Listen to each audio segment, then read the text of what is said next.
Bismillahirrahmanirrahim. Mencari timba si anak dara di bawah sarang burung tempua. Salam sembah pembuka bicara. Selamat datang untuk semua. Yang berusaha, Teknologi Samsul Bahar Muhammad Nur, Ketua Pegawai Eksekutif Malaysian Green Technology and Climate Change Corporation. Yang berbahagia, Profesor Dr. Muhammad Roslan Sulaiman, Naib Chancellor Universiti Putra Malaysia. Yang berbahagia, Profesor Engineer Dr. B.T. Hang Tuah Baharudin, Timbalan Naib Chancellor Jaringan Industri dan Masyarakat Universiti Putra Malaysia, wakil-wakil agensi pegawai-pegawai kanan universiti serta para hadirin yang dihormati sekalian. Assalamualaikum dan salam sejahtera. Selamat datang diucapkan ke sesi pertukaran memorandum kerjasama MOC di antara Universiti Putra Malaysia dan Malaysian Green Technology and Climate Change Corporation MGTC. Kalau pergi Tanjung Keramat, anak manis jangan diangkat. Bersama kita memohon berkat agar majlis mendapat rahmat. Bagi memberkati majlis pada hari ini, majlis dengan segala hormatnya berjemput dan mempersilakan Encik Muhammad Mursyid Muhammad Kashfi untuk memimpin bacaan doa. Dengan segala hormatnya dipersilakan. Assalamualaikum dan selamat pagi saya ucapkan kepada semua. Mari kita mulakan dengan Ummul Kitab Al-Fatihah. A'udzubillahi minasyaitonir rajim. Alhamdulillah.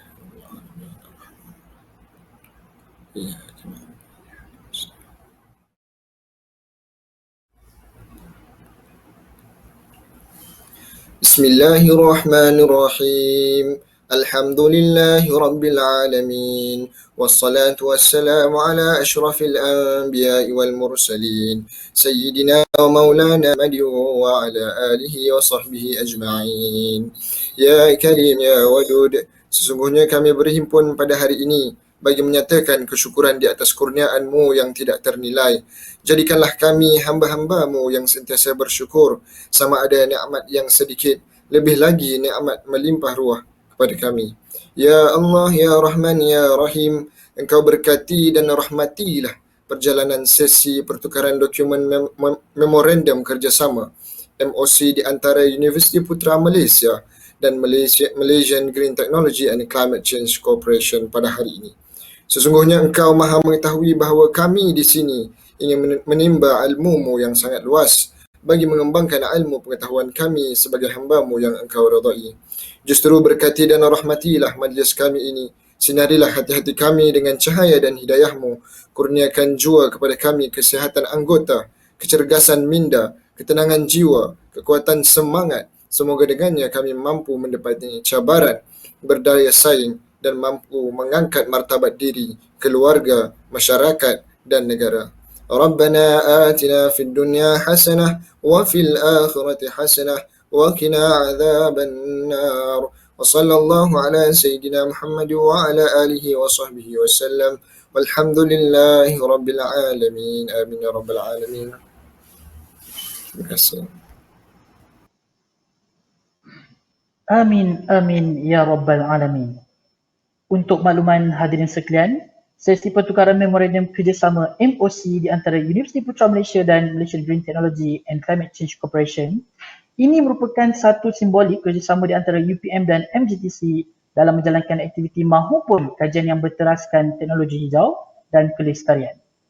Tanpa membuang masa, majlis diteruskan dengan tayangan video inisiatif hijau Universiti Putra Malaysia. Majlis menjemput hadirin sekalian untuk menyaksikan tayangan video yang telah disediakan.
Begitulah tadi tayangan video inisiatif hijau Universiti Putra Malaysia. Terbang di awan burung jentayu, di atas papan batang selisih. Tampillah tuan kami merayu bersama ucapan pengikat kasih. Majlis dengan segala hormatnya menjemput Yang Berbahagia Profesor Dr. Muhammad Roslan Sulaiman, Naib Chancellor Universiti Putra Malaysia untuk menyampaikan ucapan. Majlis dengan segala hormatnya mempersilakan. Bismillahirrahmanirrahim. Terima kasih saudara pengacara majlis. Segala puji bagi Allah Subhanahu Wa Taala pentadbir seluruh alam. Salawat dan salam buat junjungan besar Nabi Muhammad sallallahu alaihi wasallam. Assalamualaikum warahmatullahi wabarakatuh dan salam sejahtera.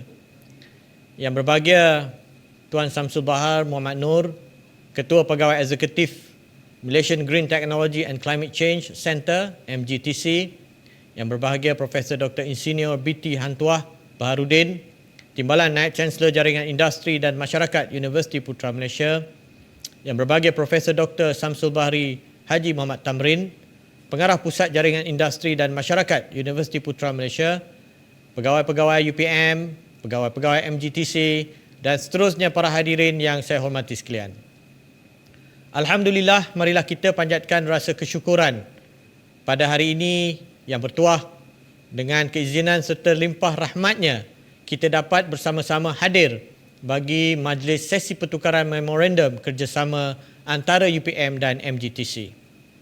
Terlebih dahulu saya ingin mengucapkan setinggi-tinggi terima kasih kepada pihak Malaysian Green Technology and Climate Change Center dan Pusat Hubungan dan Jaringan Industri SERNET atas majlis yang dilaksanakan ini. Saya bagi pihak UPM ingin melafazkan rasa syukur kepada Allah Subhanahu Wa Taala kerana dengan rahmatnya sesi pertukaran memorandum kerjasama antara UPM dan MGTC dapat dijayakan walaupun dalam keadaan norma baharu. Tuan-tuan dan puan-puan yang saya hormati sekalian, saya amat berbesar hati dengan termeterainya MOC ini. Sudah pasti ia adalah satu permulaan kepada kerjasama yang lebih padu antara dua organisasi iaitu MGTC dan UPM. Usaha ini sebagai penggalak dan pendorong untuk meningkatkan kerjasama yang telah sedia berlangsung di samping melebarkan jaringan keserakanan untuk mencapai matlamat yang ditetapkan. Tujuan MOC ini dibangunkan adalah untuk menyokong sektor hijau, sektor pertanian dan juga sektor tenaga yang boleh diperbarui. Ini sekaligus dapat mengurangkan kesan jejak karbon ataupun carbon footprint yang menjadi komitmen global dalam mencapai matlamat pembangunan mampan 2030. Dalam usaha ini, kita perlu menerokai model-model baru yang menjadi pelengkap kepada teknologi solar dan teknologi pertanian sedia ada. Sebagai contoh, suatu kelompongan yang jelas adalah dari sudut penyelenggaraan ladang-ladang solar ribuan ekar di negara kita. Ia memerlukan idea baharu dalam membentuk satu ekosistem yang saling melengkapi di antara penggunaan landscape tanah, ragutan rumput yang boleh dimanfaatkan binatang ternakan, penghasilan tanaman yang akhirnya boleh menyejukkan panel solar dan penggunaan persekitaran dan tanah lapang yang boleh dimanfaatkan untuk tujuan pembelaan lebah, kelulut dan sebagainya. Dengan itu, sebagai institusi pengajian tinggi yang menyumbang kepada pembangunan masyarakat, UPM ingin mengembeling tenaga-tenaga pakar dalam sektor berkaitan serta multidisiplin dan interdisiplin untuk memberi penyelesaian terhadap permasalahan yang dikenal pasti. Di sinilah terserlahnya fungsi UPM sebagai menara ilmu yang dapat membantu menyelesaikan masalah masyarakat dan menggunakan ruang kebitaraan dan juga cendekiawan untuk mencari jalan keluar isu yang dihadapi masyarakat atau komuniti. Tuan-tuan dan puan-puan yang saya hormati sekalian, UPM akan terus beriktizam untuk menyediakan asas pembangunan negara dengan berlandaskan prinsip pembangunan mampan dan tanggungjawab bersama untuk meningkatkan kualiti hidup dan menjamin kelangsungan hidup sejagat. Matlamat ini adalah selaras dengan dasar hijau UPM yang telah wujud sejak 2011 lagi. Dalam perancangan dan pembangunan kampus UPM, kita berusaha untuk mengurangkan pelepasan gas rumah hijau yang menyumbang kepada perubahan iklim melalui penggunaan tenaga yang cekap bagi mengelakkan pembaziran dan penggunaan tenaga alternatif bagi mengurangkan kebergantungan kepada sumber yang tidak boleh diperbarui. Secara amnya, UPM bersetuju untuk mengadakan hubungan dan jaringan kerjasama rapat dengan MGTC bagi meneroka peluang-peluang baharu untuk memperkasa teknologi dan mengupaya modal insan. Ini merangkumi kerjasama dalam bidang penyelidikan dan pembangunan sektor teknologi hijau dan perubahan iklim. Dengan terjalinnya MOC ini adalah diharapkan ia akan memberikan impak kepada ekonomi negara dan hasilnya dapat dikongsikan bersama dengan pihak-pihak pemegang taruh yang terlibat. Usaha ini akan memastikan matlamat kejayaan bersama yang digagaskan menerusi seruan Al-Falah dapat dilestarikan selaras dengan slogan UPM berilmu berbakti. Sebagai simbolik kepada jalinan kerjasama ini, selepas ini akan diadakan sesi webinar yang akan menampilkan tokoh dan pakar-pakar dari UPM yang giat membangunkan penyelidikan dalam teknologi hijau. Perkongsian idea ini akan memperlihatkan keterlihatan akademia UPM yang sentiasa bersedia menawarkan khidmat bantu dan saling berkongsi kepakaran agar kesejahteraan hidup dapat dirasai bersama-sama. Para hadirin yang saya hormati sekalian, sebagai pengakhir kata, saya sekali lagi ingin mengucapkan tahniah dan terima kasih kepada Pusat Hubungan Jaringan Industri, Sernet, Malaysian Green Technology and Climate Change Center, MGTC, dan ahli jawatankuasa yang terlibat dalam menganjurkan sesi pertukaran memorandum kerjasama ini. Saya amat berharap dengan pemerteraan MOC ini akan merancangkan kerjasama antara kedua-dua belah pihak yang telah sedia terjalin antara dua organisasi ini. Di samping itu, akan membuka dimensi baru untuk menjana bidang kerjasama yang memberikan impak dan juga manfaat kesejahteraan hidup kepada segenap lapisan masyarakat dan negara.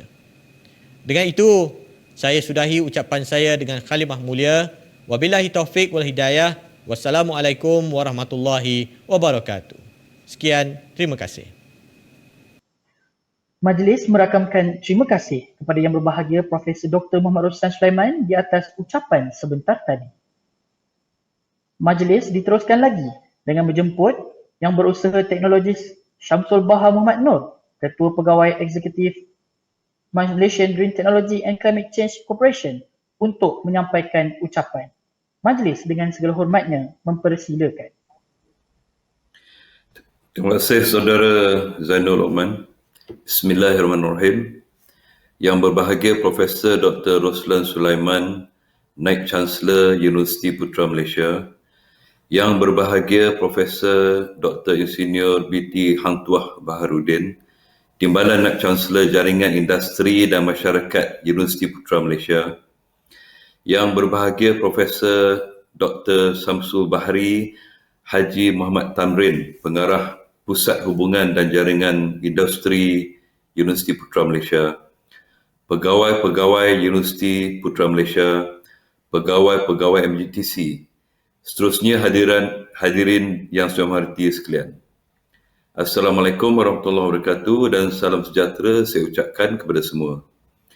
Saya lafazkan rasa syukur kerana dengan rahmatnya sesi pertukaran Memorandum Kerjasama MOC antara UPM dan MGTC dapat dilaksanakan secara dalam talian. Dalam keadaan normal baru, rafas terima kasih juga saya ucapkan kepada pihak UPM kerana sudi bekerjasama untuk menjayakan program ini. Hadirin yang dihormati sekalian, pertamanya untuk memperkenalkan MGTC iaitu Malaysian Green Technology and Climate Change Corporation adalah sebuah agensi kerajaan di bawah Kementerian Alam Sekitar dan Air (KASA) yang diberi mandat untuk memacu negara dalam skop pertumbuhan hijau, mitigasi perubahan iklim dan gaya hidup hijau. Kami berpendirian bahawa sesi pertukaran memorandum kerjasama ini bukan sahaja dapat menjadi perintis kepada kerjasama antara dua organisasi, MGTC dan UPM, tetapi juga lebih sebagai penggalak dan pendorong untuk meningkatkan kerjasama yang lebih jitu dan komprehensif, terutamanya di antara agensi kerajaan dan juga institusi pendidikan di Malaysia. Matlamat utama Pementerian MOC ini di antaranya adalah untuk memperkasakan sektor hijau, sektor pertanian dan juga sektor tenaga yang boleh diperbaharui atau renewable energy. Perkara-perkara ini amat penting dan hasrat Malaysia untuk mengurangkan kesan jejak karbon atau carbon footprint. Seterusnya, menyumbang kepada sasaran negara untuk terus mematuhi komitmen untuk mengurangkan intensiti pelepasan gas rumah hijau sehingga 45% kepada KDNK pada tahun 2030. Untuk mencapai matlamat ini, penggunaan teknologi hijau seperti tenaga solar wajar diketengahkan dengan lebih agresif dalam komitmen negara untuk menjadi negara sifar karbon menjelang tahun 2050. Dengan adaptasi tenaga solar untuk menghasilkan tenaga elektrik dalam negara melalui projek-projek berskala besar, ini memberi peluang kepada institusi pendidikan untuk meneroka peluang dan penggunaan tanah yang lebih efektif dan efisien. Melalui MOC ini, pihak UPM telah menengahkan sebuah model yang boleh menjadi perintis kepada pembukaan tanah yang lebih luas dan efektif untuk projek sekolah berskala besar pada masa akan datang. Dalam usaha ini, pihak MGTC amat menyokong inisiatif yang dapat membantu matlamat negara dalam mengurangkan pelepasan karbon, memangkin pertumbuhan ekonomi hijau dan juga membantu dalam pertumbuhan mampan negara secara holistik. Dengan terjalinnya MOC ini juga, pihak MGTC berharap teknologi hijau akan terus berkembang dalam negara, seterusnya menjadi salah satu milestone dalam pembinaan dan pengurusan ladang solar. Bagi mengakhiri ucapan saya mengambil kesempatan sekali lagi bagi mengucapkan ribuan terima kasih kepada semua pihak yang terlibat menjayakan sesi pertukaran memorandum kerjasama pada hari ini, terutamanya kepada Pusat Hubungan dan Jaringan Industri dan MGTC dan juga ahli-ahli jawatankuasa yang terlibat dalam menganjurkan sesi pertukaran memorandum kerjasama ini. Diharapkan hasil kerjasama penyelidikan ini dapat mencetus industri baru yang boleh menyokong usaha ke arah menjadikan Malaysia sebuah negara berteknologi tinggi dan mampan, seterusnya memberi impak yang positif dan membawa kelestarian kepada segenap lapisan masyarakat dan negara. Saya harap projek kerjasama penyelidikan ini dapat dilaksanakan dengan jayanya. Sekian, terima kasih. Terima kasih diucapkan kepada Yang Berusaha Teknologis Syamsul Bahar Muhammad Noor di atas ucapan sebentar tadi.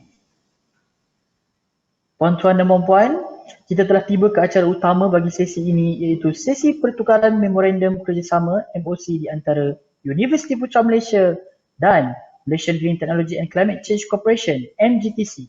Tanpa melengahkan masa, Majlis dengan penuh takzim menjemput dan mempersilakan Yang berbahagia Profesor Ingeniur Dr. B.T. Hang Tuah Barudin, Timbalan Naib Chancellor Jaringan Industri dan Masyarakat Universiti Putra Malaysia, mewakili Universiti Putra Malaysia, dan Yang Berusaha Teknologis Syamsul Bahar Muhammad Noor, Ketua Pegawai Eksekutif Malaysian Green Technology and Climate Change Corporation, mewakili Malaysian Green Technology and Climate Change Corporation untuk menunjukkan dokumen Memorandum of Cooperation MOC yang telah diserahkan sebelum sesi secara dalam talian ini berlangsung sebagai simbolik dalam memeterai perjanjian ini.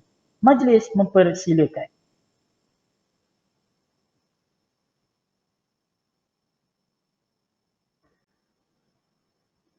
Untuk pengetahuan hadirin sekalian, Yang Berusaha Teknologi Syamsul Bahar Muhammad Noor kini sedang berada di Dubai atas urusan rasmi manakala yang berbahagia Profesor Ingeniur Dr. B.T. Hang Tuah Barudin pula berada di UPM Serdang.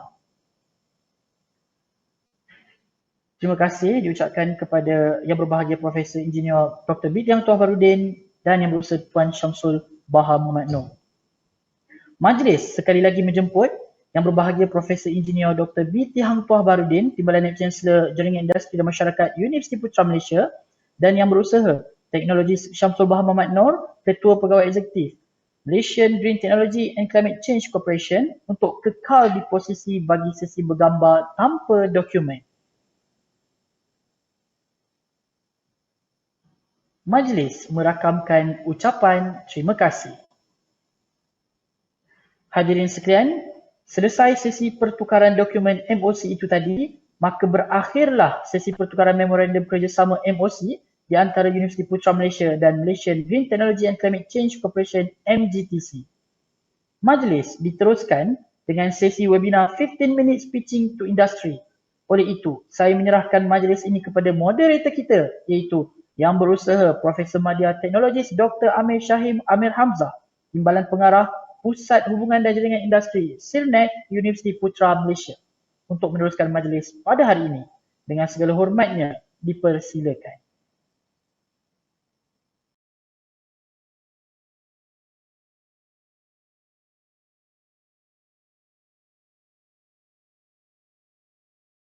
Okay.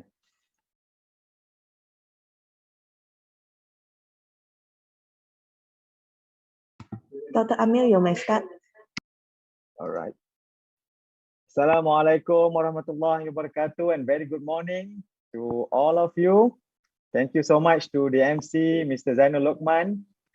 All right, ladies and gentlemen, so we will start with our webinar with a keynote session.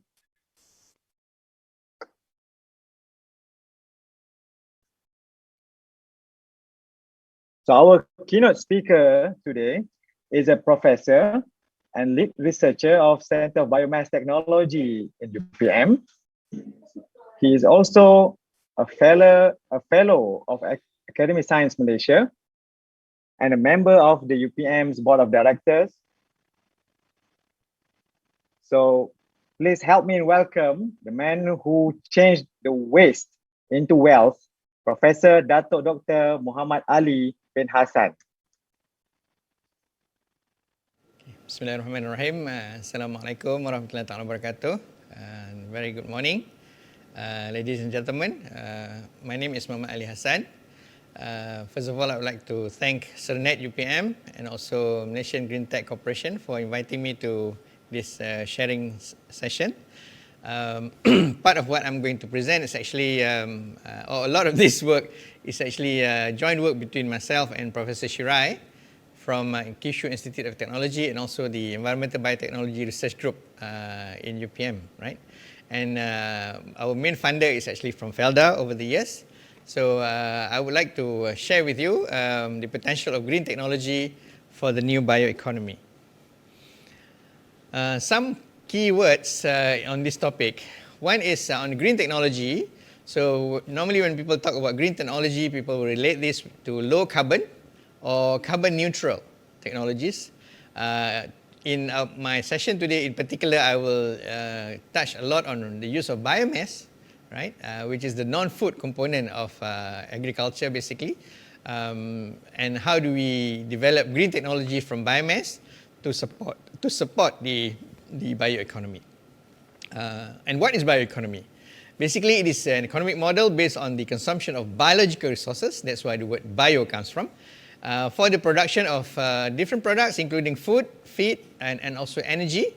And usually we try to use the non-food as a component as the raw materials, right? And when we say about circular economy, and circular economy is being used more and more nowadays, rather than the linear economy where we use resources and then we throw them away.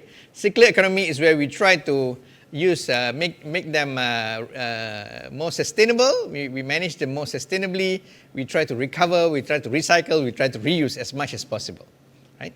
So in particular, our group tries to focus on providing or promoting circular economy in the rural areas, right?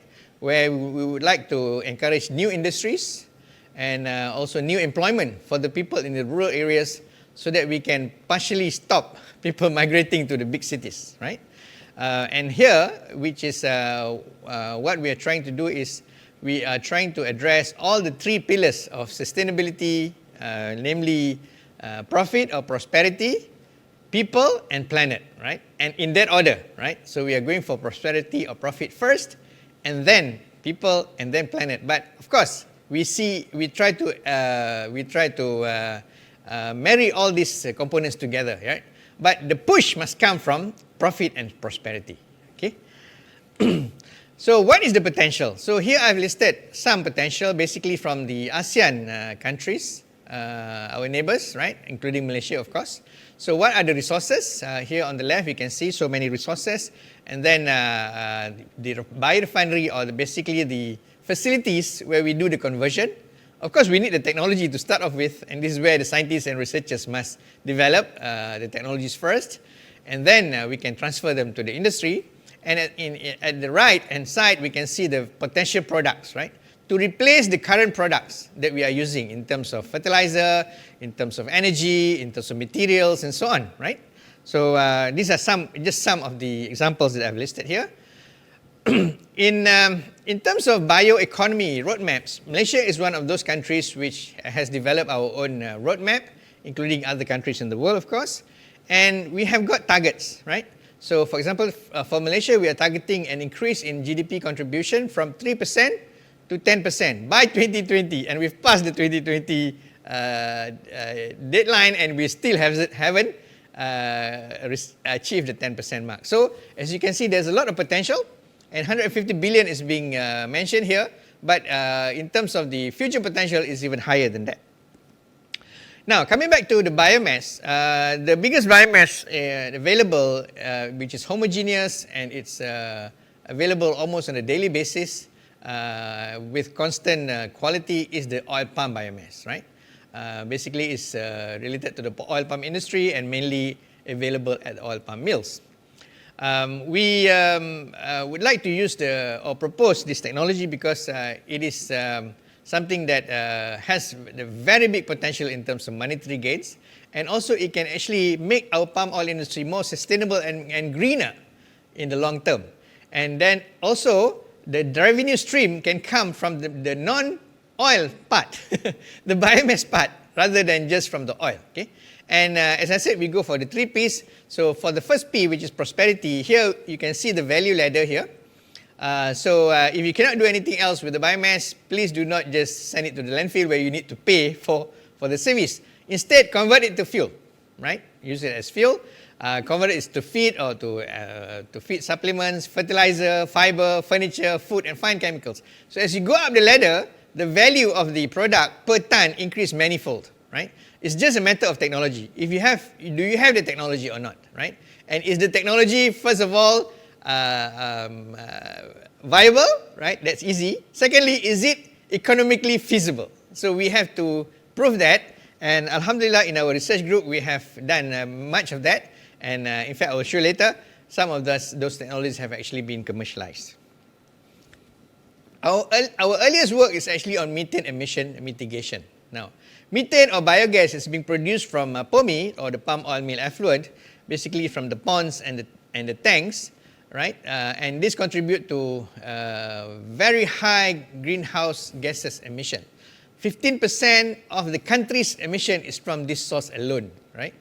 And as you know, methane is more than 20 times higher in terms of greenhouse potential compared to CO2. So when you convert methane to CO2, you are basically making it 19 times less in terms of greenhouse potential, right?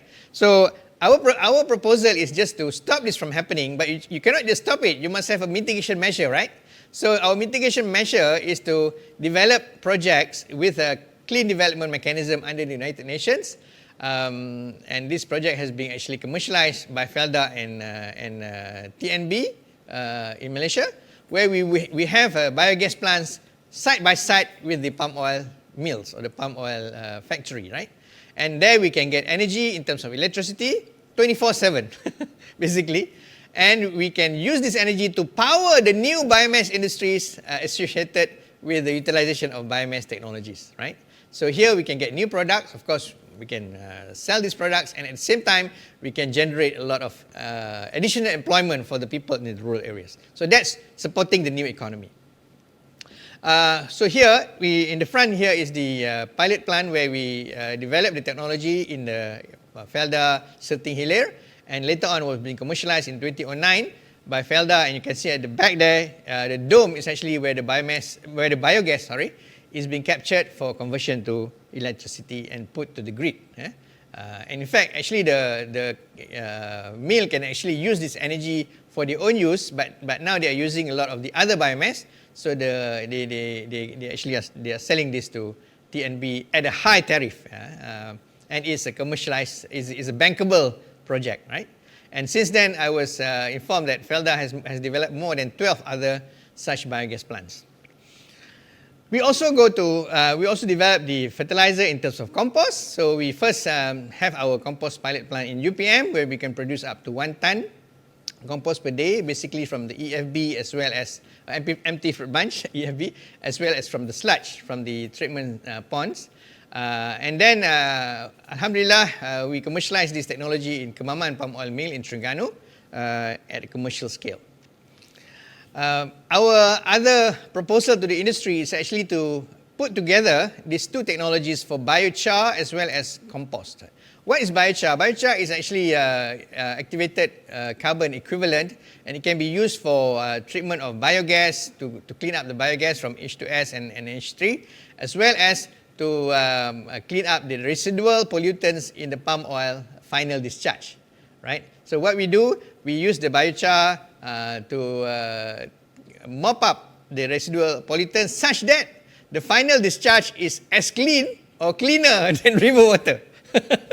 No joke, we have published this. So we are telling Felda and the industries, and even the landfill operators, to use our biochar rather than importing activated carbon from overseas, which is very costly, since we have the technology and they have the raw materials to put this to good use. And also at the same time, you can reduce pollution, and as well, you can go for zero emission, right? So since the discharge is as clean as river water, so they do not need to discharge into the river, they just recycle it for their use, right? And of course, you can also get compost, but this has to be an integrated system, where we put together all the elements that are available, also in terms of energy use and so on, in the mill to develop a new industry beside, a new factory beside the mill with this particular model, right? On a bigger picture, in terms of the different other products, so you can see here, we have at the bottom here proposed some technologies from our research. We can go into bioplastic production, you can go into biohydrogen production, you can go into compost, you can go into materials, right? Bioplastics, or in terms of bioplastic, you can have PHA or also PLA and so on, and even bioethanol, right? People talk about biodiesel, here we can also go for bioethanol, right? Another interesting development is the use of fronds, right? Fronds are the branches that actually hold the fruits on the trees. The fruits are very heavy. Each bunch costs about 20 kilograms. So they need to be supported, and they are being supported by the branches of the palm oil tree. But in order to harvest the fruits, you need to cut the fronds, right? So the fronds are just being left in the plantations now. They say, the agronomists say, is for nutrient recycling and ground cover, but we discovered that the fronds has two parts. One is the leafy part, and the other one is the non-leafy part, which is closer to the base of the front of the tree, palm oil tree, and that contains a lot of sugars. And we can actually press out the front, or we call it the petiole, the basal part of the front, and we can get a very rich sugary solution that can be used as a fermentation feedstock for a lot of industries, right? So here we can see it contains a lot of glucose, by the way. It's not sucrose, so you can't drink it. It's not sweet because it is not it is mainly glucose. But glucose is a platform for a lot of other industries, basically fermentation or biotech industries. So our big project is funded here. It's called SATRAPS under the JICA and JST from Japan, and as well as the Ministry of Higher Education from Malaysia. We have this as a 5-year project. We have just finished and submitted the final report. And we would like to convert, as you can see here from the slide, the current palm oil mill, which is quite dirty, quite inefficient, quite smelly, and so on, into a greener and more sustainable mill, incorporating a lot of the green technologies that I've mentioned earlier. So we can have a lot of other products, and it becomes cleaner, it becomes less smelly, and also we have very little emission, right? So this is the future of the palm oil industry. We hope which can contribute additional income to the industry, as well as create more jobs, right, and reduce pollution to the environment, right? So this is a summary of our work. Maybe if for those who are interested, can refer to this paper published in Biotechnology Journal, Q1 Journal, in 2019. Now, finally, I would like to share with you what is the overall potential, right, of the green technology. So here, this is a slide from Bioeconomy Corporation. Here, it's showing the current industry, the current palm oil industry, as business as usual. They are going for the oil, right? They want to extract as much oil as possible from the fruit. That is basically the core business, right? And they're generating about 80 to 90 billion of revenue. But if we can actually put on top of that the green technologies, right, we can come up with an additional of more than 20 billion ringgit per year for the industry without having to grow additional oil palm plantation. So I hope you are excited about this. And there are a lot of opportunities actually for the young ones. And here, we'd like to share some of the opportunities here in terms of reducing more carbon. Now they are talking, Europe is talking about zero net carbon, right? Zero net carbon. I'm presenting later this month to the Chemical Engineering Forum on this topic. We can also, of course, work on further reducing the water footprint. We can work more on the energy efficiency and also green energy, on low carbon, bioeconomy, and also on international and regional cooperation, not just in the area of biotechnology or green technology, but also in the area of engineering, in the area of materials from the sciences and so on, right? So this is exciting. Professor Shira and me are now more than 60 years old, so I hope the young researchers will take over and develop this even further. Lastly, I would like to show our appreciation to all our group members. Beside me is actually Professor Shirai in white, and the rest are our team members, and we are at the Biomass Technology Center, or the Biorefinery Complex near the golf course in UPM. So you are invited to visit us and to share with us and to learn from us also. We learn from each other how to develop this project further. Thank you very much.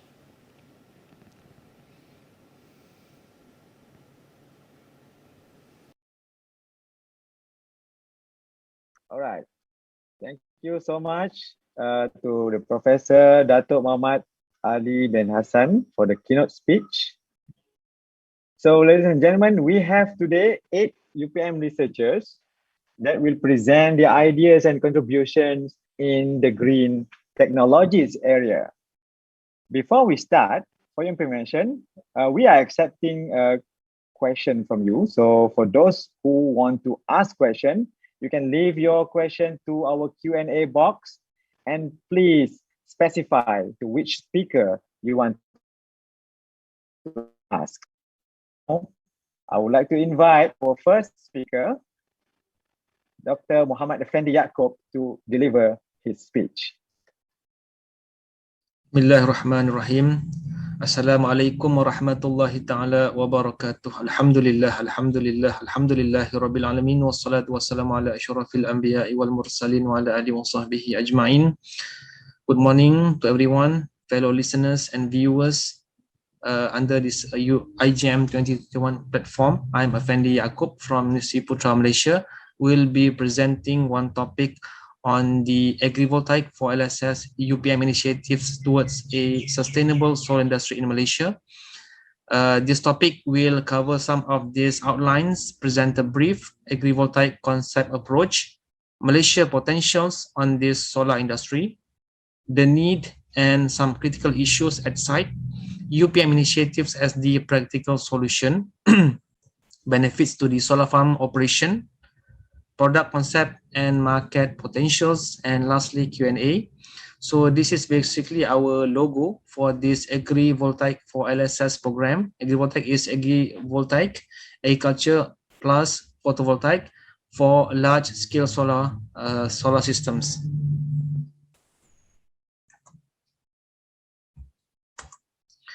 My brief outlines, I'm from the Department of Process and Food Engineering, UPM, and also attached with the Advanced Lightning Power and Energy Research Center, ALPA.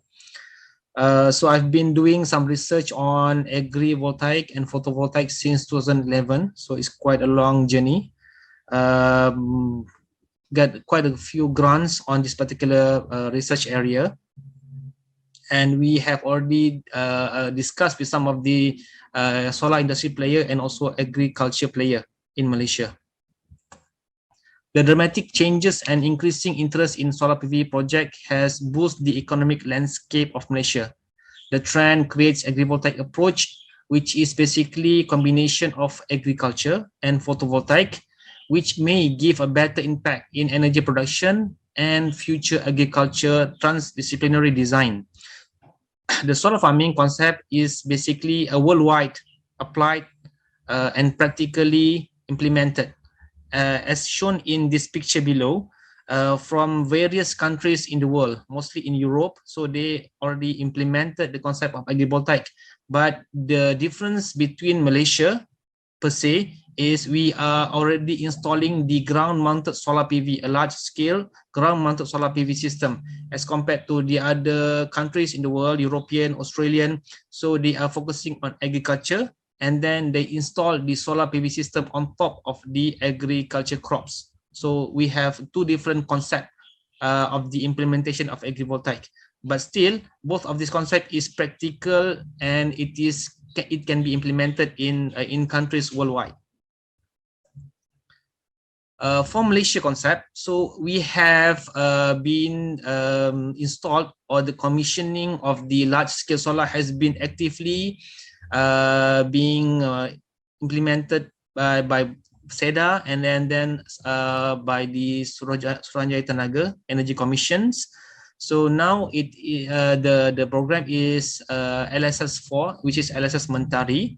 So from this figure, it is quite old figure because it is in 2018. So as of now, the solar farm for LSS is quite it has been expanded.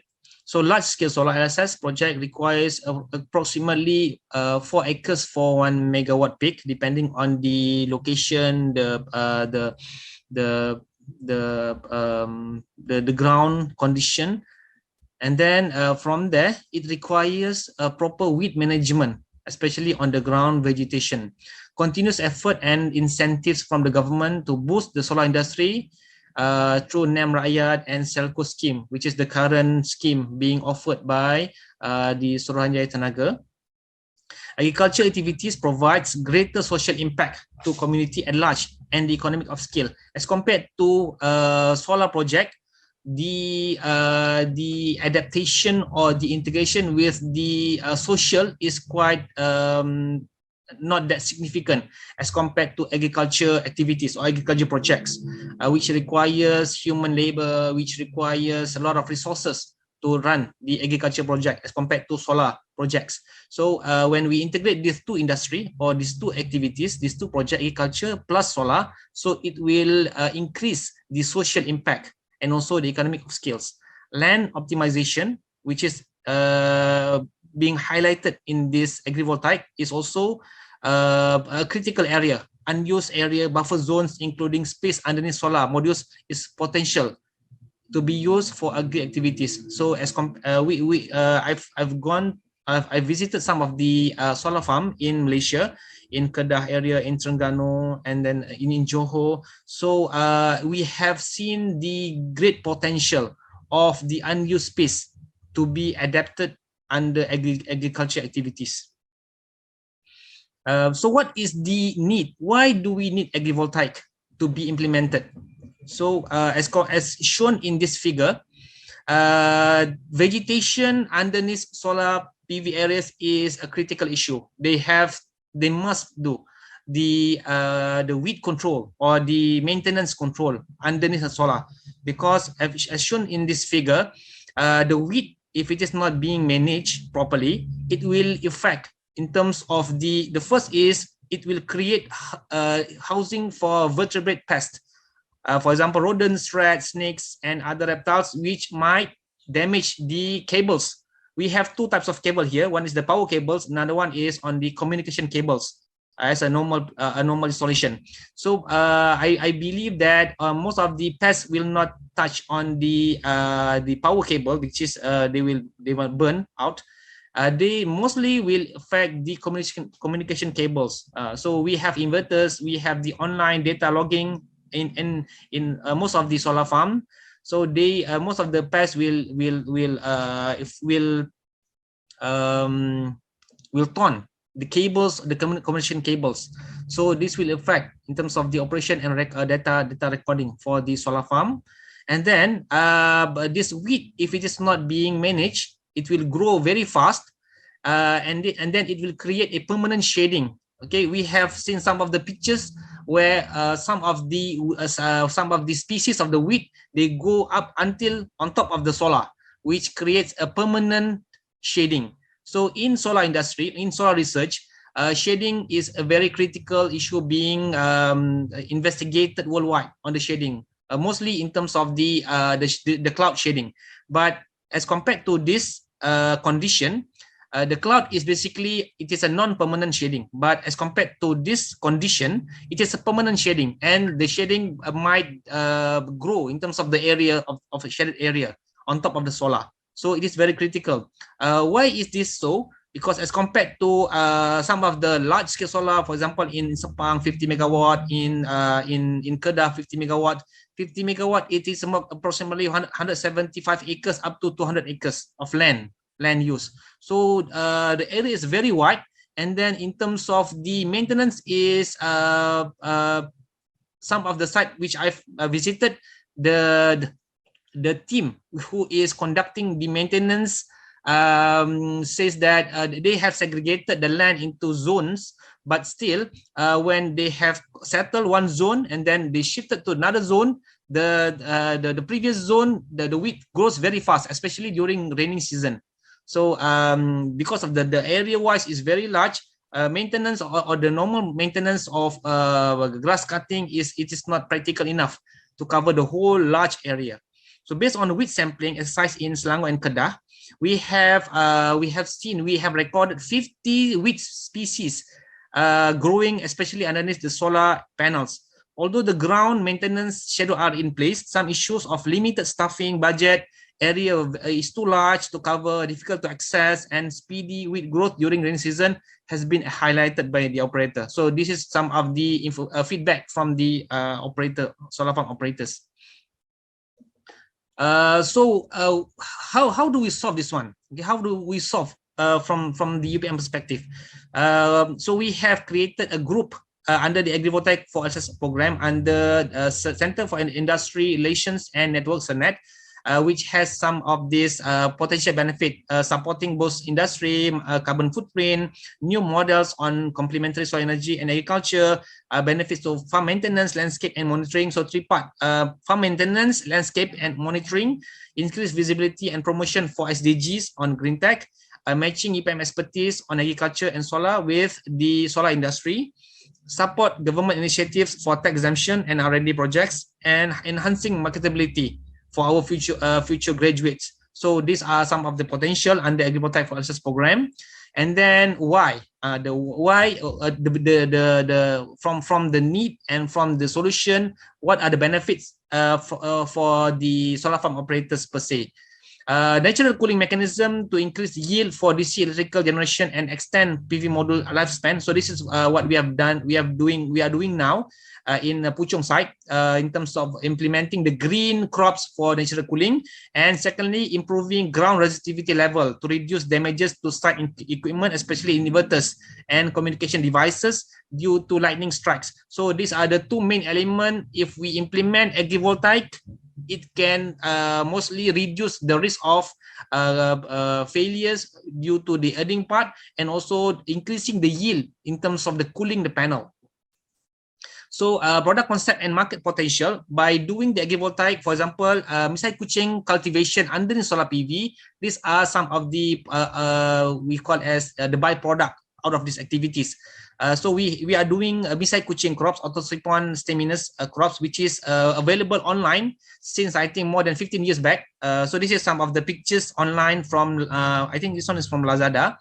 So the first 5 pages of Lazada, Shopee, you can find the misai kucing or Java tea crops, and then it has been consumed by some of the consumers in the Asian countries, Thailand, Indonesia, Philippines. So this crop is not new to the tea industry.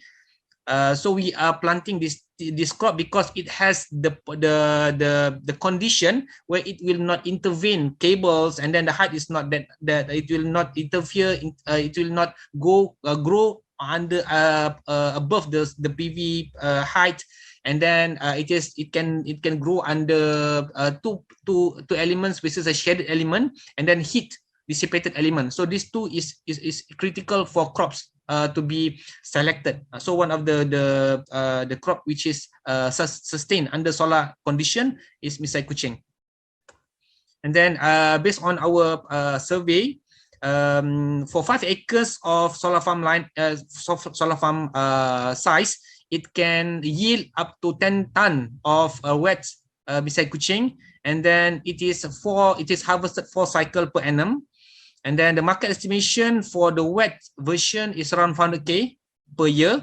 And then if it is sold as a sachet, still under raw material as a sachet, it can achieve around 1 million per year. Okay, this is the projected financial for misai kucing production under the agrivoltaic misai kucing. So it shows that the NPV and IRR for the payback period is very convincing enough for investors to invest in this project, because if you can see that it is less than 3 years of the payback period. So I do believe that when we integrate solar industry, when we integrate the agriculture in the solar industry in Malaysia, focusing on the ground-mounted solar, which is a large-scale solar, so we can expand the business as a secondary business apart from selling the DC generator to the grid. The solar farm can expand up to the agriculture business, but still agriculture requires daily workers. We have to do daily work, we have to do the fertigation, the plant monitoring and whatnot. So it is a daily job as compared to the solar industry, and then from there it can create an impactful social improvement to the society nearby. So with that, I thank you and I open for any Q&As. Thank you. Assalamualaikum. All right. Thank you so much to Dr. Muhammad Effendi. We'll do the Q&A session at the end of all talks. So our next speaker will talk about algae technology. If you haven't heard about algae or its potential, not to worry. Let's now listen to Professor Madya Dr. Muhammad Razif bin Harun. Assalamualaikum warahmatullahi wabarakatuh, and good morning, everyone. Before I proceed with my presentations, let me introduce myself. I'm Razif Harun, currently a lecturer at the Department of Chemicals and Environmental Engineering, Faculty of Engineering, UPM. So in today's sessions, I would like to share my research interests related to microalgae. Basically, I have been working with microalgae related research for almost 10 years. And today, I would like to share a presentation titled High Value Products from Microalgae. So my presentations will cover first on the background of microalgae, and then followed by what are the process involved in producing microalgae biomass. And then from the microalgae biomass, I'm going to give a quick review on what are the products that we can derive from the biomass. And then what are the market at the moment related to the microalgae products. And I will end up my presentations by giving a brief explanations about our research group as well as the services that we offer to everyone. Okay. So if you look at the title for my today's presentation, which is high value product from microalgae.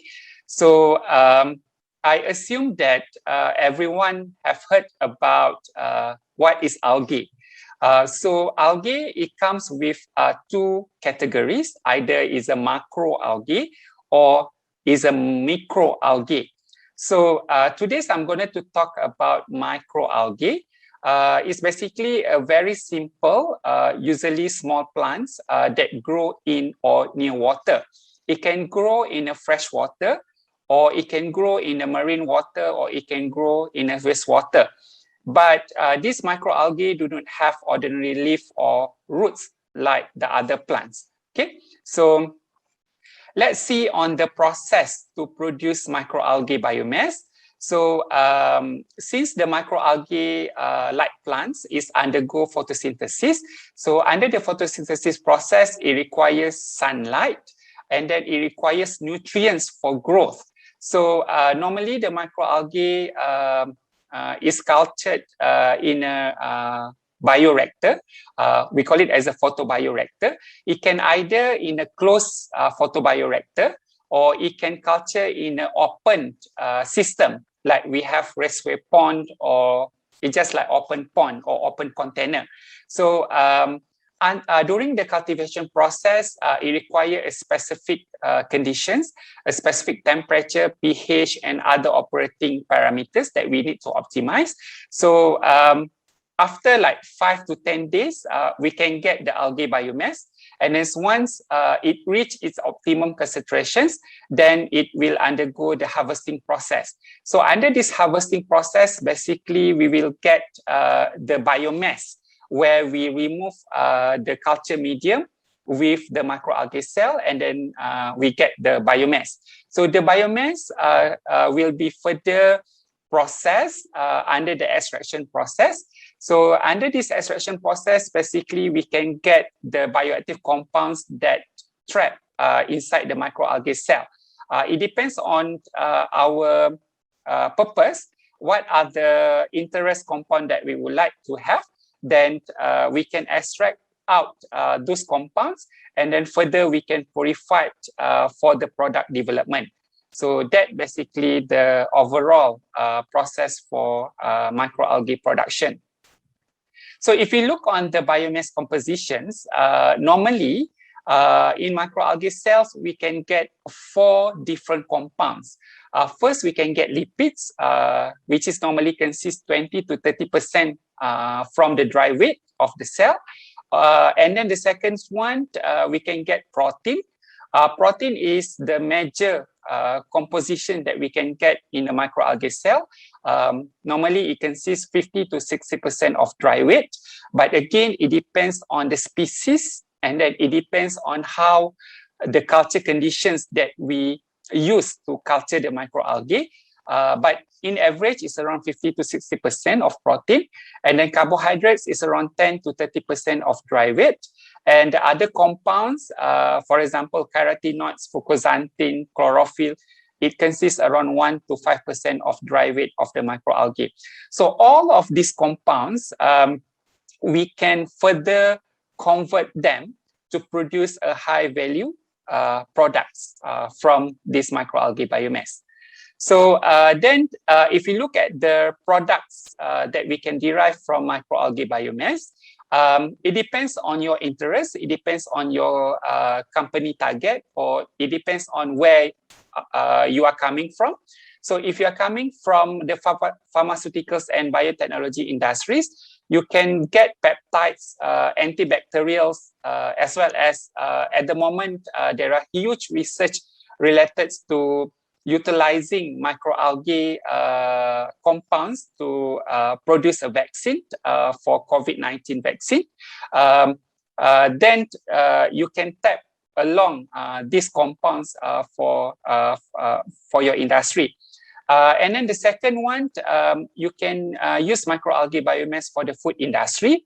This is the most popular industry that company utilize this microalgae biomass to produce food and nutritional products. You can get carotenoids, polysaccharide, and antioxidant. And then if you're coming from energy industry, you can produce bioenergy from microalgae biomass. If you from the agriculture industry, you can produce feed products for your poultry, fish, shrimps, or other animals feed from microalgae biomass. And then the last industry, this is one of the booming industry at the moment, utilizing microalgae biomass for manufacturing industry. So people or researchers nowadays are looking to produce bioplastic from microalgae, as well as utilizing microalgae for biocomposite textile and bioconcrete productions. So those are the potentials industry that we can tap by having the microalgae biomass. So if you look at the Transparency Market Research latest report on the global microalgae-based product market for the forecast from 2019 to 2027, it indicates that there are increase in usage of microalgae-based product in the food and beverages industry, as well as in the nutraceuticals and dietary supplement industry. So these two industries are basically the key factors that are expected to boost the global microalgae-based products in the coming years. So one of the reasons why these industries are booming is basically associated to the rising in the consumer awareness regarding taking the nutritionals and health related product, and also increasing the preference for natural alternative for traditional pharmaceutical products. So if you look at the markets by region, Asia Pacific region is the fastest growth in the market study, where normally the algae products used in food processing industry is mostly grown in the countries like Philippines, Indonesia, and Vietnam. And then the highest consumer for the microalgae product is basically coming from Japan as well as China, right? So if we look at the statistics on the global distributions of the private company producing commercial food and feed products derived from microalgae around the world, we couldn't see Malaysia as global players for producing high value product from microalgae. So perhaps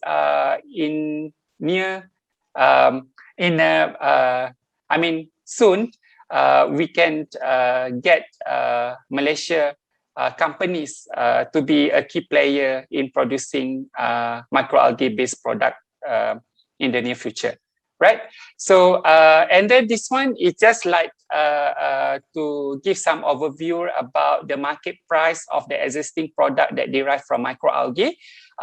It depends on, like I said, it depends on the species that you are interested, as well as it depends on the product that you are interested. So here, I took the examples from Chlorella species. So you can sell your products as a whole biomass of the microalgae, either in the wet form or in the dried form. So if you sell your microalgae in a whole biomass in the dried form, average the price is around 450 ringgits per kilogram. And then if you don't want to sell it as a whole biomass, you can process it to become a food product. The most popular one is algae crackers.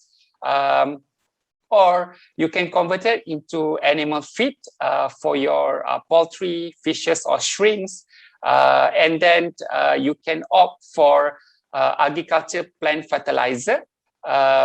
It has been like a very popular fertilizer that been commercialized in Western countries, like in the Brazil, in the European countries. Because there is one study that I read, when you use microalgae based fertilizer, this basically can help the plants to grow efficiently by improving the plant health. It can easily fertile the soil because of the content of the nitrogen in the microalgae is in a high amount, and it also can prevent many types of plant diseases. So it has been proven, and then it has been commercially producing in the other countries. And then obviously you can convert your microalgae to produce biofuel, for example, in ethanol. However, the applications of biofuel from microalgae is still under R&D, although there is some company proof that it can make in a commercial scale productions, but so far none of them successfully implemented in a commercial scale for microalgae biofuel. Okay, so I'm going to talk a bit about our research group. Our research group name is Algae Cultivation and Eco-Technologies Research Group. Our aim is basically to develop a bio-based technology platform using microalgae for the productions of microalgae biomass, as well as high valuable compounds towards product commercialization. So this is basically our services. We have many types of prototypes that we have at the moment. We have a low cost and low energy microalgae cultivation process where we are using a plastic bag type photobioreactor to culture the microalgae. Then we had proven this prototype had successfully cultured many species of microalgae in an outdoor environment. So in indoor environment, we also have the facilities to culture the algae. And then we have different designs of photobioreactor in order to optimize the microalgae culture. And then we also offer the service on the biomass processing. We have different technologies in harvesting the microalgae, as well as on the extraction technologies. We have chemical-based methodology, as well as we have physical-based methodology. And then our aim is to utilize the green approach technology to extract the compound from microalgae. And then we have the expertise to conduct the techno-economic evaluation, as well as we provide the consultation in terms of scaling up system to meet the industrial commercialization scale. Okay, and then we have the service to develop and formulate the microalgae-based product. If you have any interested products or any interested microalgae that you would like to get some advice, we can do in terms of the nutritional and functional properties of your microalgae or your product. We have the facilities to conduct the toxicology studies, and then we have a team that can formulate your product. Either you want to go for food or feed or agriculture based product, and then we perform the product trials and evaluations, and we can advise in terms of the business model. So this is our past projects and our ongoing project. We are actively collaborating with many industries, many entities locally and internationally. And then this is our projects with TNB Research Sdn Bhd, where we collaborate in terms of the cultivations of microalgae at their power plant stations, as well as we analyze their microalgae biomass for product development. So I would like to invite everyone to collaborate with our group.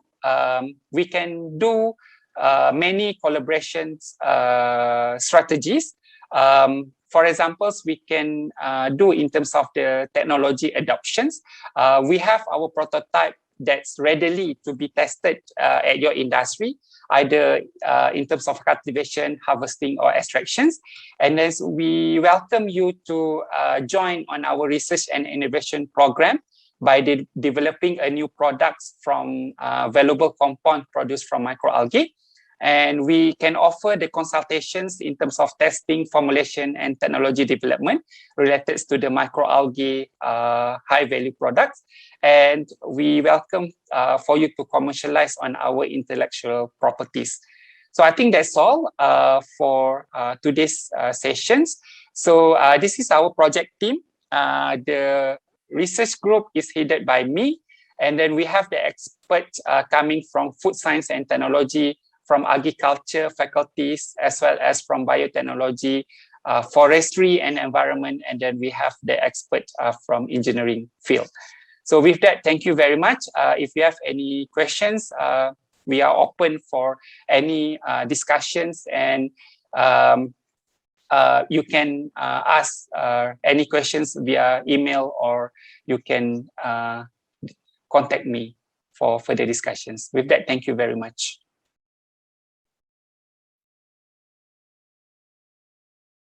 Thank you so much, Dr. Razif. Before we go to the next speaker, I would like to invite all listeners to drop your question into our question box below the conference screen. All right. Our next speaker is an algae lady. If you ever wonder how fish get their future vaccination, so please tune in to this talk. Now, I would like to invite Prof. Madya, Dr. Zeti Nurhana Badar Yusof to deliver her talk. Assalamualaikum and a very good morning. I wish to everyone. My name is Zeti Nurhana binti Balia Yusuf, and I am from the Department of Biochemistry, Faculty of Biotechnology and Biomolecular Sciences, UPM. I'm also an affiliate researcher at the Aquatic Animal Health and Therapeutics Laboratory, or Aqua Health, in IBS UPM. So today I am very delighted and honored to be given this opportunity to present our invention called transgenic microalgae as vaccine delivery system to aquatic animals. So first of all, let me introduce to you about the aquaculture industry in Malaysia. As most of us know, it is one of the major contributors to Malaysia's economy, where it contributed towards 9% of Malaysia's GDP in 2016. It also contributed to 20% of the total seafood production in Malaysia. It is also known that the demand for fish in Malaysia was among the world highest, with 59 kilograms per capita consumption in 2016 alone. And therefore, Malaysian coastal communities rely heavily on aquaculture as their primary source of income. However, there are some problems that comes with it. Diseases in aquaculture industry can cause very significant economic losses. Of course, there are measures to control diseases in the aquaculture industry, like the use of biocontrol, antibiotics, as well as vaccination. Vaccination has been proven to be one of the best ways to control diseases in the aquaculture industry. However, even vaccination has got some problem that comes with it. So when we talk about vaccination, of course, what comes to mind will be injection. The same with aquatic animals or fish. Vaccines will have to be injected to fish. Therefore, you can imagine vaccination of fish via injection will be very costly, labor-intensive, as well as stressful to fish. On top of that, you can only then deliver the vaccine at a later stage. Besides that, there's a technique called the immersion technique to vaccinate fish.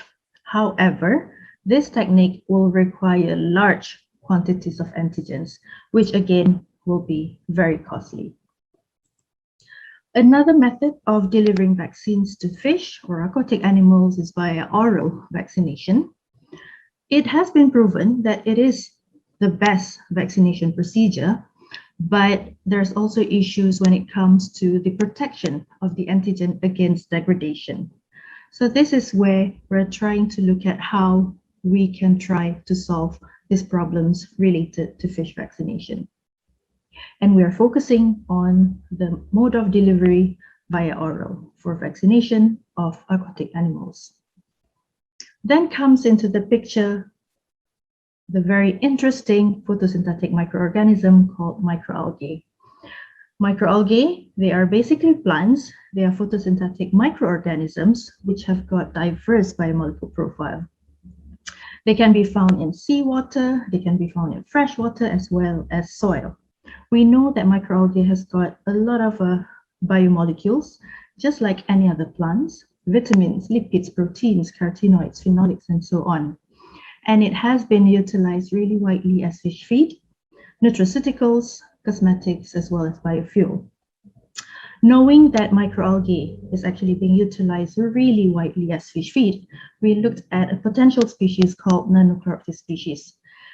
This species is locally isolated. It is unicellular, spherical, non-motile, and very, very small, with just 1 to 2 micron in size, and they can be typically found in marine environment. They're highly utilized as fish feeds for animals, and they're very suitable for feeding fish at larval stage.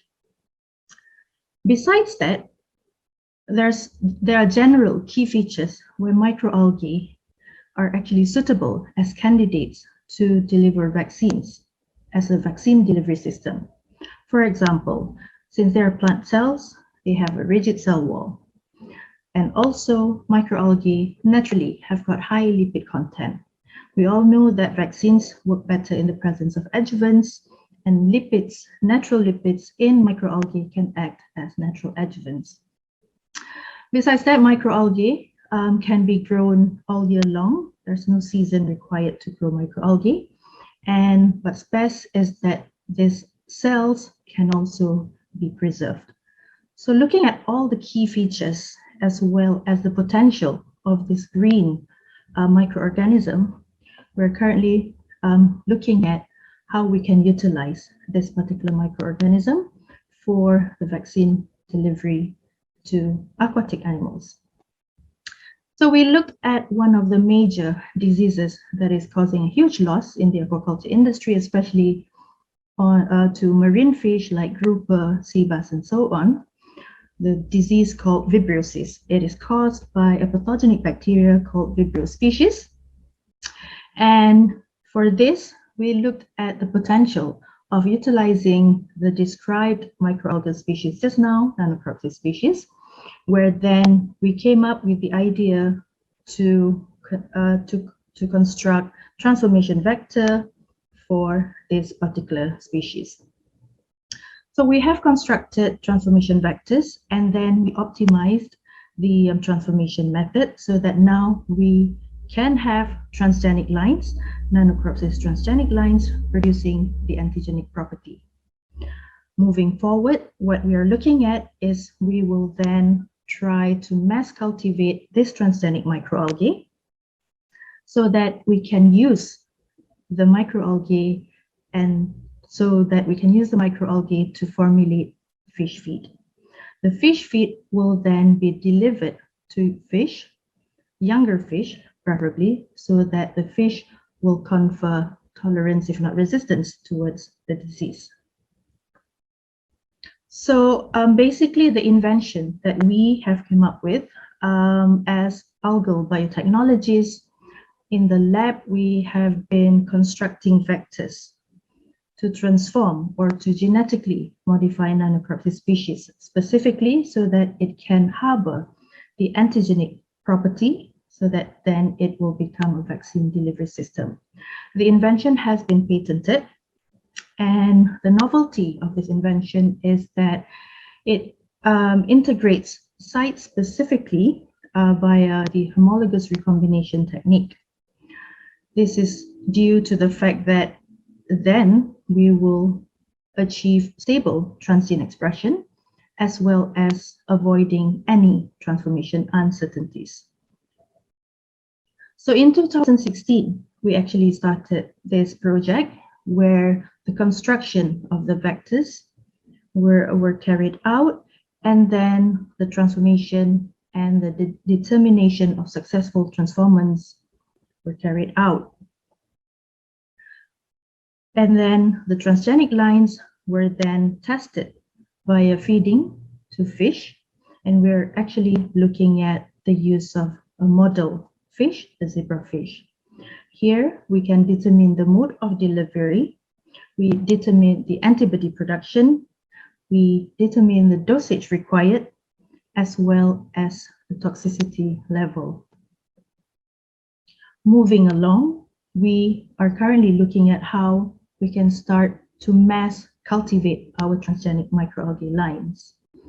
It is required where the optimum parameters is being optimized so that we can reduce the cost in trying to mass cultivate the transgenic microalgae. Once we have enough biomass, we will then be looking at the formulation of fish feed. So we'll be looking at the type of feed that will be suitable, the type of binding agent, as well as testing fish acceptance. Once we have the formulated fish feed, we can then start looking at the potential of the products in the field. So we'll be carrying out the field testing as well as the formulation of the final product.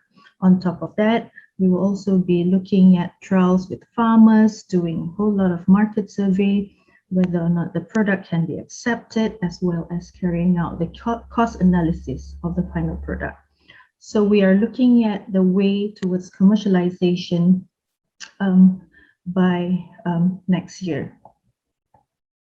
So overall, the invention that we have described, basically, it's actually a green photosynthetic cell factory for recombinant protein production. Transgenic nanocrop species could be an alternative vaccine delivery system, as I've described before, where hopefully it can reduce the cost and raise efficiency of vaccination of aquatic animals. Apart from that, since this invention was actually designed where it is modifiable, it is not only meant to it is not only meant for the production of vaccines or as a vaccine delivery system, but it can also be utilized for the production of other high-value products, pigments, proteins, lipids, and so on. On top of that, when we talk about the utilization of microalgae, we can imagine the biomass that we can also obtain, which can also be utilized for various purposes for zero waste management. In terms of the market potential, first and foremost, for the aquaculture industry, it would be best as the first product from our invention, as it will be a vaccine incorporated fish feed. Besides that, it will also be useful for algal biotechnology industries, for example, in producing other high-value products using microalgae, and of course also for molecular biology company who would like to utilize nanocrop species specifically in the production of any recombinant proteins or also any other high-value products. So in general, in summary, what we need at the moment as algal biotechnologies trying to move forward is that first and foremost, it would be great if we can actually be connected with companies involved in microalgae mass cultivation. So we are the ones working in the lab looking at the construction of vectors, the molecular biology, the genetics, and so on. It would be great when it comes to the production of the transgenic lines, we can somewhat be assisted with companies involved specifically in the production of microalgae biomass. Once we have the biomass, we can then look forward or move towards the fish feed formulation stage, where it would be great if we can somewhat be linked as well as assisted by fish feed formulation companies, where we can try to incorporate our transgenic microalgae into fish feed formulation. And then also along the way, it would be great if we can actually look at the potential buyers, doing some market survey, looking at the requirements of fish farmers, aquaculture companies, and to see how we can cater towards the needs of this market. So in general and in summary, as algal biotechnologists, we have constructed the vectors to genetically modify or to transform a wild-type nanocryptid species, which is a highly potential species and highly utilized species, so that it can then be incorporated into fish feed formulation to deliver vaccines to fish. For now, it is specifically to combat the vibriosis disease, but as I've mentioned before, the invention is modifiable and we can try to also produce some other high-value products with our invention. So it would be great that if our technology that we have come up with in the lab can be somewhat brought into the real life and be applied for the improvement, especially of the aquaculture industry. So with that, I would like to thank a number of people, especially Mr. Aisamuddin as the master student who carried out the construction of the vectors, Professor Dr. Fatima and Professor Abdurrahman Omar as my mentor, Professor Datin Paduka Khatijah, and as well as Dr. Saila, Dr. Nur Farah, and my students, Nur Farha, Nur Izzati, as well as funding bodies that funded this project, SATRAPS, High COE, and many more. So with that, I would like to thank you and for listening, and I look forward to some comments, suggestions, as well as some connections soon. With that, thank you and Assalamualaikum. Thank you so much, Dr. Zeti. Now let's shift our gear to biomass and waste management. I would like to invite the next speaker, Professor Madya Dr. Muhammad Zulkhairi Muhammad Yusof, who will speak about how to transfer your kitchen waste to a greener things. Let's welcome Dr. Zulkhairi. Bismillahirrahmanirrahim. Assalamualaikum warahmatullahi wabarakatuh. Very good morning. My name is Muhammad Zulkhairi Muhammad Yusof. I'm from Faculty of Biotechnology and Biomedical Sciences. I would like to thank the organizer to give me an opportunity to share our research outcome for today's webinar. So my presentation today is the kitchen waste to green energy toward sustainable waste management. What is the issue in the waste management? So the issue is the accumulation of waste from waste generator into the landfill. And some news mentioned that the waste generated every day and some of the waste are avoidable and some of them are unavoidable. And they try to make a comparison. The waste generated is sometimes equivalent to the 7 Olympics swimming pool. So huge amount of waste being generated. But sometimes as a researcher, we think these statements basically is not appropriately put in the real situation. So that's why we come up with the idea to investigate deeply on the generation and the situation of waste management. And we use UPM as the case study in cooperation with SW Corp. So we begin with the field survey.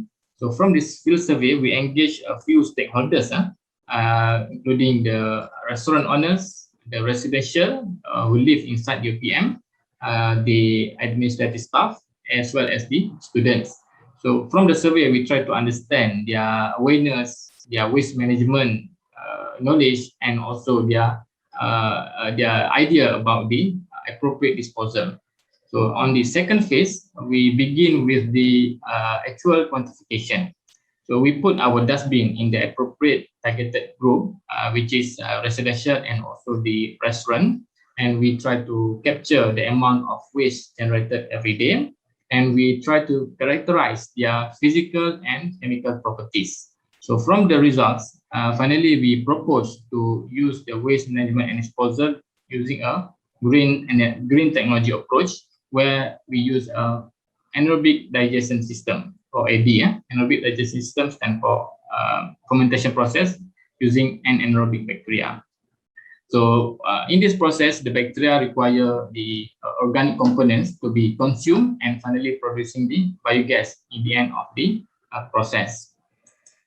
So the result shows when we're talking about organic waste to be utilized, the best place to get the organic waste is restaurant.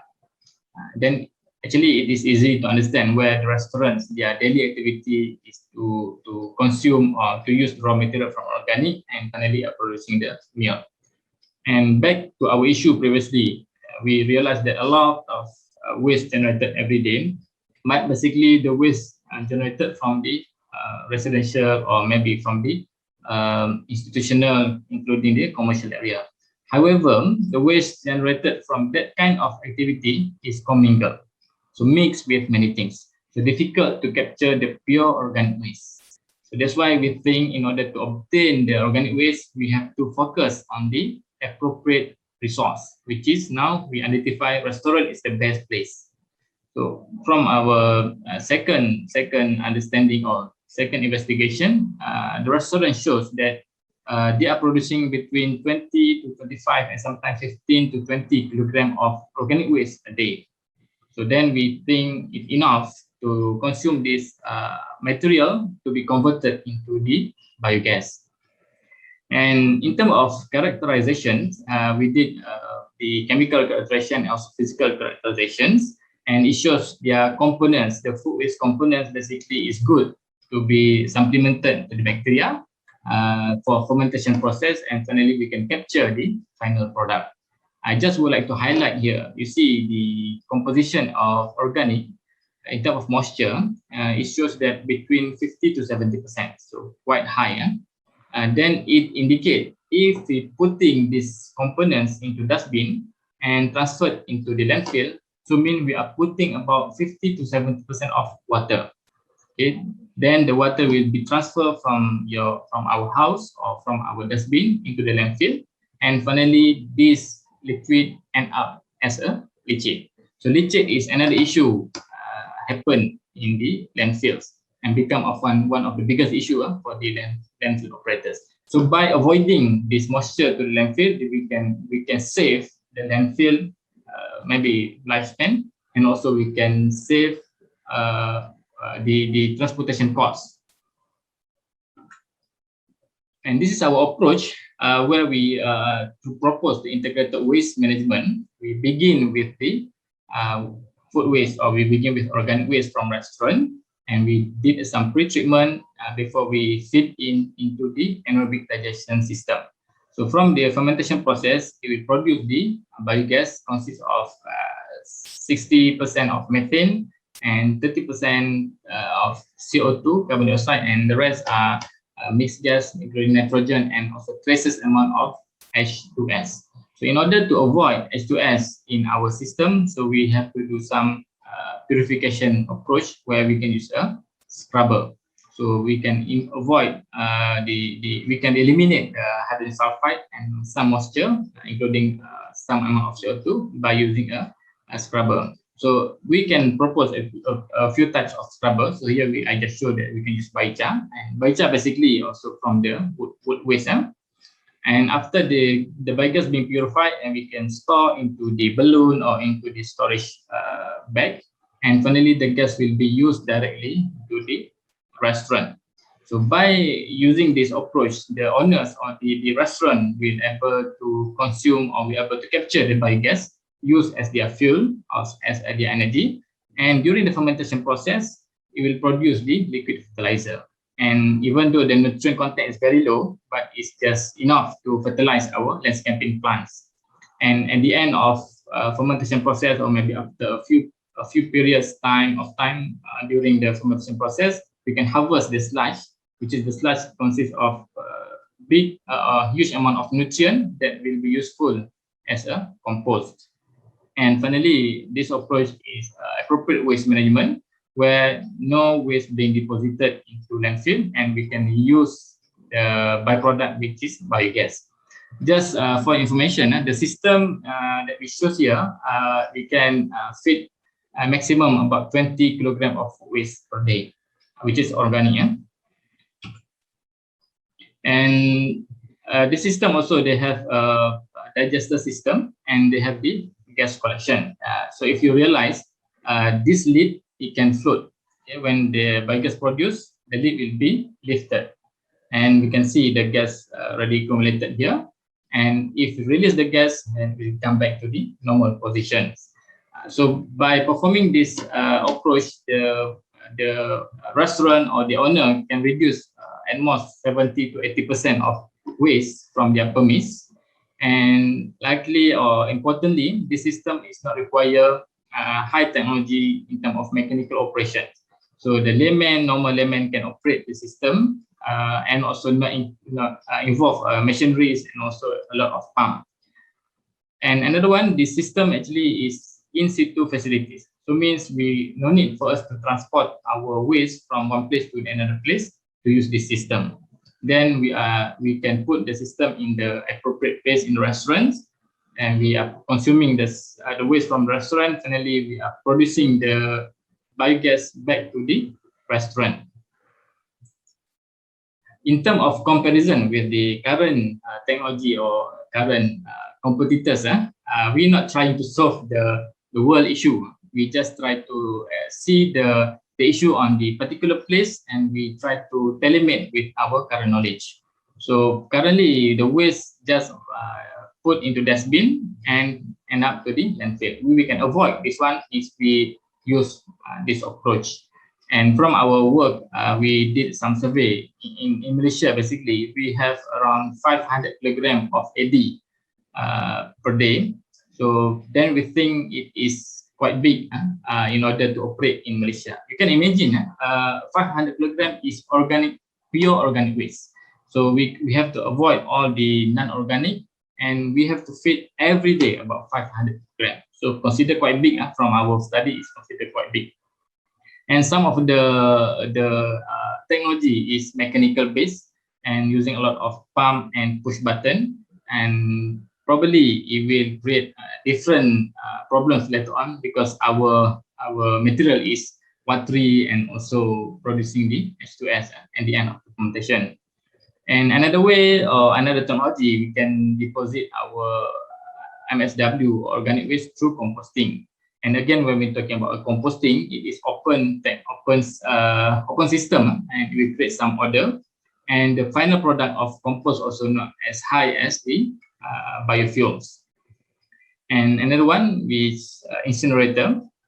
So incinerator is also another one option to deposit our MSW or organic waste. But again, based on our organic waste characteristics, it's not good or it's not appropriate to use incinerator with the high moisture content.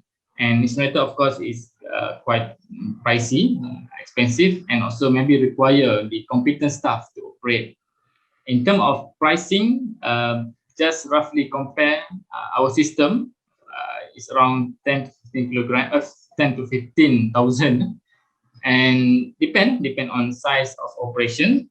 But compared to the other technology, for example, 500 kilogram a day of anaerobic digester is cost around 400 to 600 just for system itself. But during the daily maintenance require additional cost, especially with machineries and also with the maintenance. And for composting, and depend on size and scale. If we go for bigger size, then we need to have the ample size for land. And also maybe if we go for the small size, we need to have a modular system. And for the incinerator, maybe I do not comment this one. It's expensive, but yet is appropriate in the certain area only. We did a simulation in terms of gas generation and consumption. And from our calculation with this current system, it's just enough to get a gas or to flow the gas around 0.4 meter cube an hour, and if we use consistently, it can just enough for 3 hours per day. But overall comparison, when we use one of restaurant inside our field study, and usually restaurant require 10 gas cylinder a week. So by performing this approach, they can reduce about 3 cylinder. So they just spend about 7 cylinders a week, and it can save around 360 ringgit. So, and for the long applications, they can save a few factors. Another one is the waste disposal cost, labor cost, and also attraction to the customers. And when based on our calculation, it can save around 600 to 700 a month, based on our simulation. So I would like to end this discussion where we actually proposing to take part with the waste generator, specifically organic waste generator. And also, I think the municipalities also need to open up their mind and their eyes to put this one of their option. Not every municipalities and not every premises. So maybe we can identify a specific place and specific location to try and to get a success story, and before we replicate to the other place. And also we are approaching the zero waste concepts and integrated waste management. And finally, we can run away with the cooperation with our community. So we need to engage the community with awareness and also provide enough appropriate knowledge, the real knowledge to them. So hopefully it can be slowly develop best practice in Malaysia. I think that's all from me today. So again, I would like to thank for your time and attention, and we can discuss further later, inshallah. So I end with thank you very much. Assalamualaikum warahmatullahi wabarakatuh. Thank you.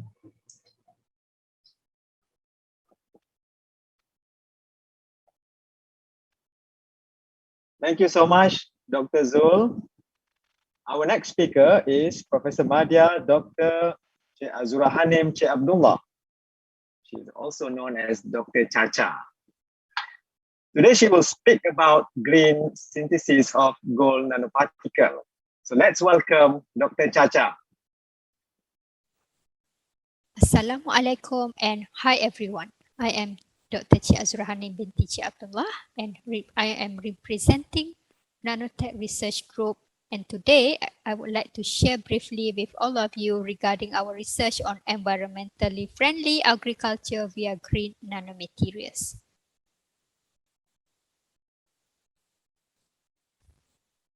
For your information, NTE-Sol is nanotech product found by a team of researchers who discovered that their research can have a good impact to the world. Our vision is to facilitate the creation of sustainable nanomaterials, while our mission is to innovate the best, cheapest, and most eco-friendly nanomaterials for a wide range of applications, including agriculture. For your information, green nanotechnology has attracted considerable attention in recent years as a means of achieving an eco-friendly modern agriculture.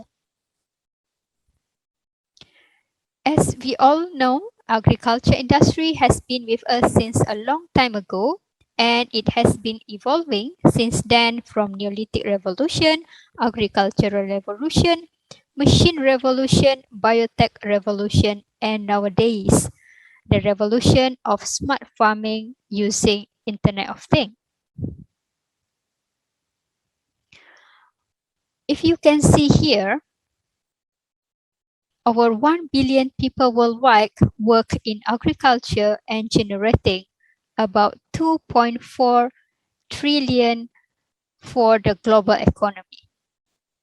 And if we can see from the graph here, the underdeveloped region or country rely mainly on the agriculture for a big portion of their income. As agriculture activity increases, the crop yields also increases as well, and this will definitely increase the profit. However, at what price? It is the price of polluting our planet's air, water, and land, as well as the extinction of wildlife. If we can see previously that farmers have been using a lot of fertilizer to drive the crop yield to the maximum, because fertilizer will increase the amount of nutrient in the soil, making it fertile and friendly to plant growth. Typical fertilizer consists of macronutrients such as nitrogen, phosphorus, or potassium. However, normal fertilizer is easily leached out to the surrounding environment, which can cause bad environmental impact such as salt burn, increased microorganisms, which can cause algae bloom, acidic soil, excess growth, and eventually infertile soil, which make the land as dead zone useless for farming. So how can we overcome the bad impact of fertilizer? So to circumvent this issue, a slow release fertilizer can be used. Our group developed a novel carrier platform based on green reduced graphene oxide by using oil palm leaf as precursor.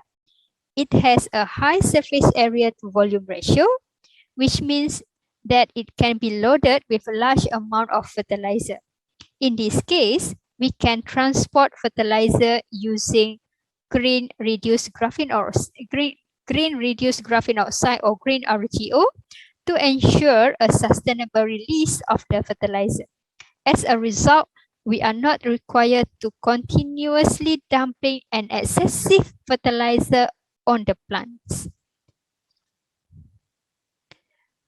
Our product's advantage is that our green nanomaterial is built using a green method, offering environmentally friendly, reduced costs by eliminating the needs to continuously apply fertilizer, and this will increase crop yield and profit simultaneously. In comparison to a traditional method, a slow or controlled release will result in less runoff fertilizer, will reduce pollution, and will promote plant growth and productivity.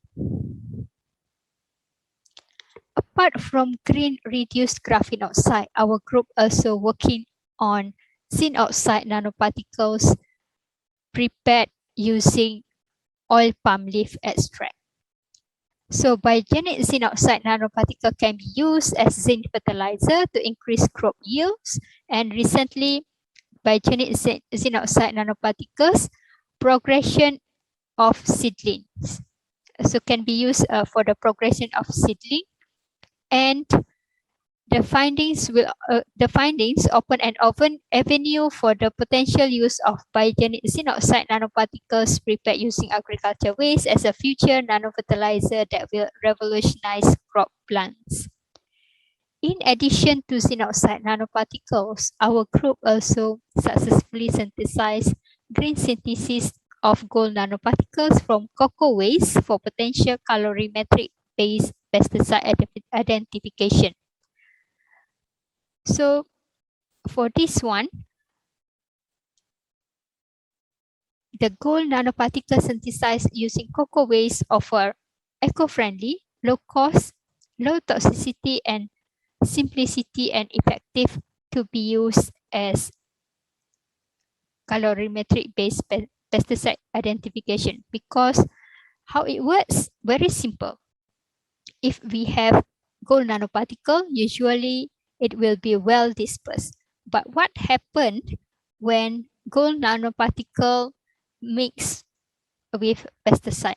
Of course, the well dispersed will now change to the aggregated gold nanoparticles. And we also tested our prepared nanomaterials such as our green reduced graphene oxide, our biogenic zinc oxide nanoparticle as well as our green synthesis of coal nanoparticle using brine stream as indicator that our material is not toxic.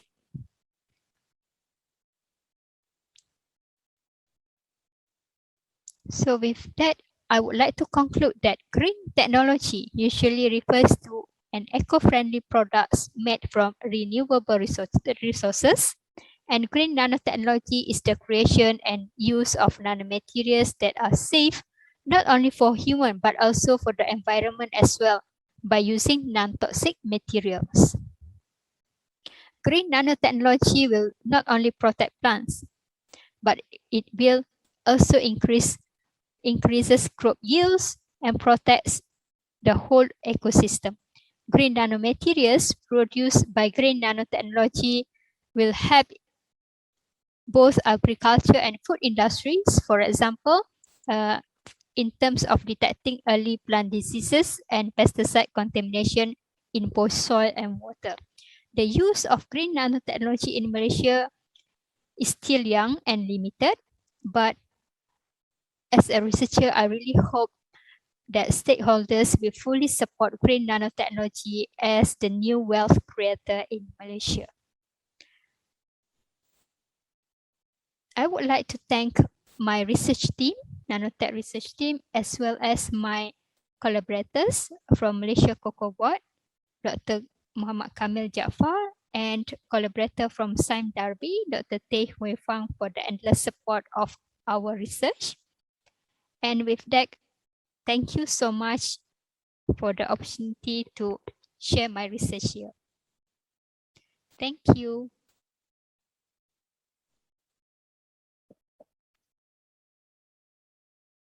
All right. Thank you so much, Dr. Chacha. Our next speaker is Dr. Ahmad Muhammad Roslan. So he will speak about biodiesel from grease trap waste and its purification using biocharcoal from landscaping biomass. So let's welcome Dr. Ahmad Muhammad. Bismillahirrahmanirrahim. Assalamualaikum warahmatullahi wabarakatuh, and a very good morning to everyone. Okay. My name is Ahmad Muhammad Roslan. I'm from the Department of Bioprocess Technology, Faculty of Biotechnology and Biomolecular Sciences, University Putra Malaysia. Today I'm going to share with you the project entitled Biodiesel from Grease Trap Waste and its purification using biocharcoal.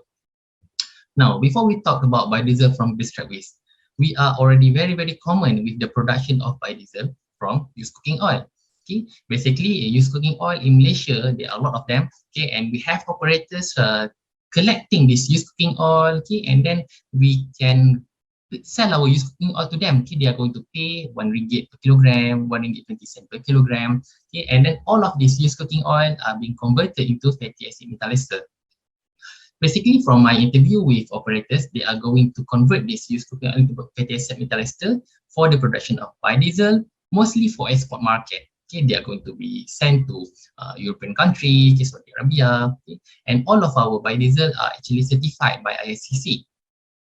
Now, when we talk about this one, okay, we understand that used cooking oil actually have very high demand nowadays. Okay, it is not like 5 to 10 years ago. Okay, in 5 to 10 years ago, okay, the used cooking oil have very less demand. Okay, people do not know what to do with them. People throw them away.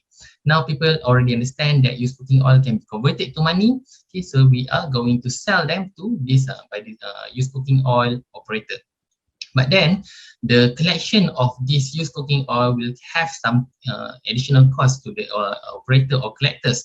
Okay, basically they need to have their machineries, okay, their tanker, they need to pay the salary for the people who are actually collecting this used cooking oil. They have to pay for the used cooking oil collected from the people and so on. So they have to have a lot of money to do this business.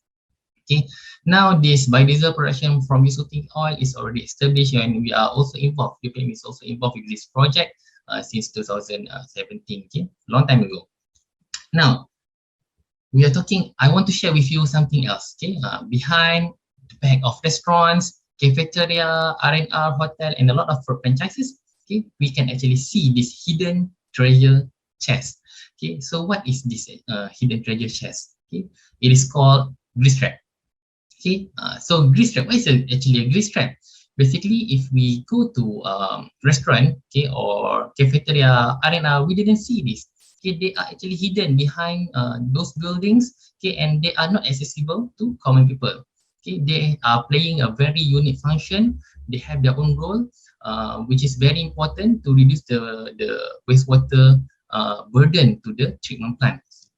Basically, grease trap, they are working in very unique way. Okay, it is very simple but very functional. So as you can see in this figure, okay, grease trap, they are consisting of 3 compartments. Okay, from your left hand side, you can see the first compartment is actually the inflow of the wastewater coming from restaurant. Okay, usually in Malaysia, okay, we have a lot of foods being fried or cooking using oil. Okay, so even the waste of our the food waste is also containing a lot of oil. Okay, so basically this is called FOG, okay, or fat, oil, and grease. So most of the cooking residue, okay, when they are being washed inside the sink in the restaurant, okay, they are going to flow inside the piping into this tank. Okay, the reason for the first compartment, this grease trap, is actually to separate the FOG, okay, and the solid from the water. Okay, so as you can see in this first figure, okay, you will see that FOG is being segregated on top of the water, because FOG have lesser density as compared to water, and then solid have higher density as compared to water.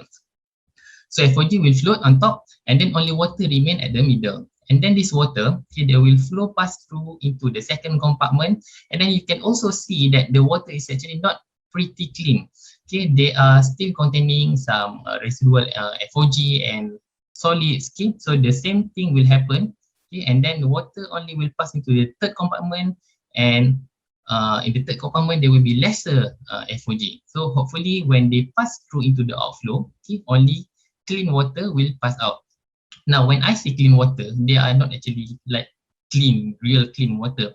They are still containing some residual components, COD, BOD, and so on, that needs to be treated, okay, by treatment plants. Okay, but with the incorporation of this grease trap, okay, the burden of the treatment plant to treat the wastewater is being reduced. Okay, so you will see that FOG, a lot of FOG is being removed here. Okay, so what will happen if this grease trap is full with FOG? So once in a while, it needs to be cleaned. So let's take a look into the journey of the grease trap liquid wastewater, okay, or we can call it as grease trap waste. So as you can see, most of the time when the FOG is full, okay, a tanker will come. They will suck all of this FOG, okay, and then this grease trap waste, okay, they are going to be transported into treatment plants, okay, and then the specialized treatment plant will have to treat this wastewater, okay, until it satisfies the standard required by our environmental lah, okay, jabatan alam sekitar kita. Okay, so basically this wastewater is very dirty and very difficult to be treated. Okay, so they have a very high cost to discharge. Okay, they cause a heavy load to the treatment plants. Okay, but we must not forget, okay, it still contains high concentration of oil and fat. So when we talk about oil and fat, okay, it's actually resources. Okay, so from this point onwards, I'm not going to talk this grease trap waste as waste. They are actually resources. So we already took a lot of sample of this grease trap waste. Okay, and then this grease trap waste, okay, when we do physical and chemical characterization, okay, I'm going to I'm going to simplify the data here. You can see that we have about 25 to 30% of oil, 20 to 25% of water, and then 45 to 50% of solids. And all of these can actually be segregated by using gravity only, no energy required. Okay, so 25% to 30% of oil is actually very, very high. Okay, so we are looking into these resources. If the restaurant, okay, have these 3-meter cubes of grease trap, okay, they already have about 750 liters of oil. So that got us thinking, okay, what if we can do something with this? Okay, just by the segregation using gravity, we can get all of this oil and put into some thinking, maybe we can convert this oil into something else. Now, because we already have experience in the production of biodiesel, okay, so we already understand some of the process, okay, calculation, theoretical formulation, and so on. So we understand that this grease trap waste or oil coming from this grease trap waste actually pretty unique. Okay, they have higher free fatty acid, so we need to have different process as compared to the common biodiesel production from this cooking oil. So after we put everything into places, okay, and then we test our theory. So we try to first convert this free fatty acid into methyl ester, and then we convert all of the free methyl ester, including the triglyceride, into mixture of fatty acid methyl ester. Okay, and then we can get methyl ester as well as glycerines, and then we can actually segregate out. We can take out this biodiesel, which is fatty acid methyl ester, from this formulation. So we can actually do this. In theory, it is successful. In practical, it is also successful.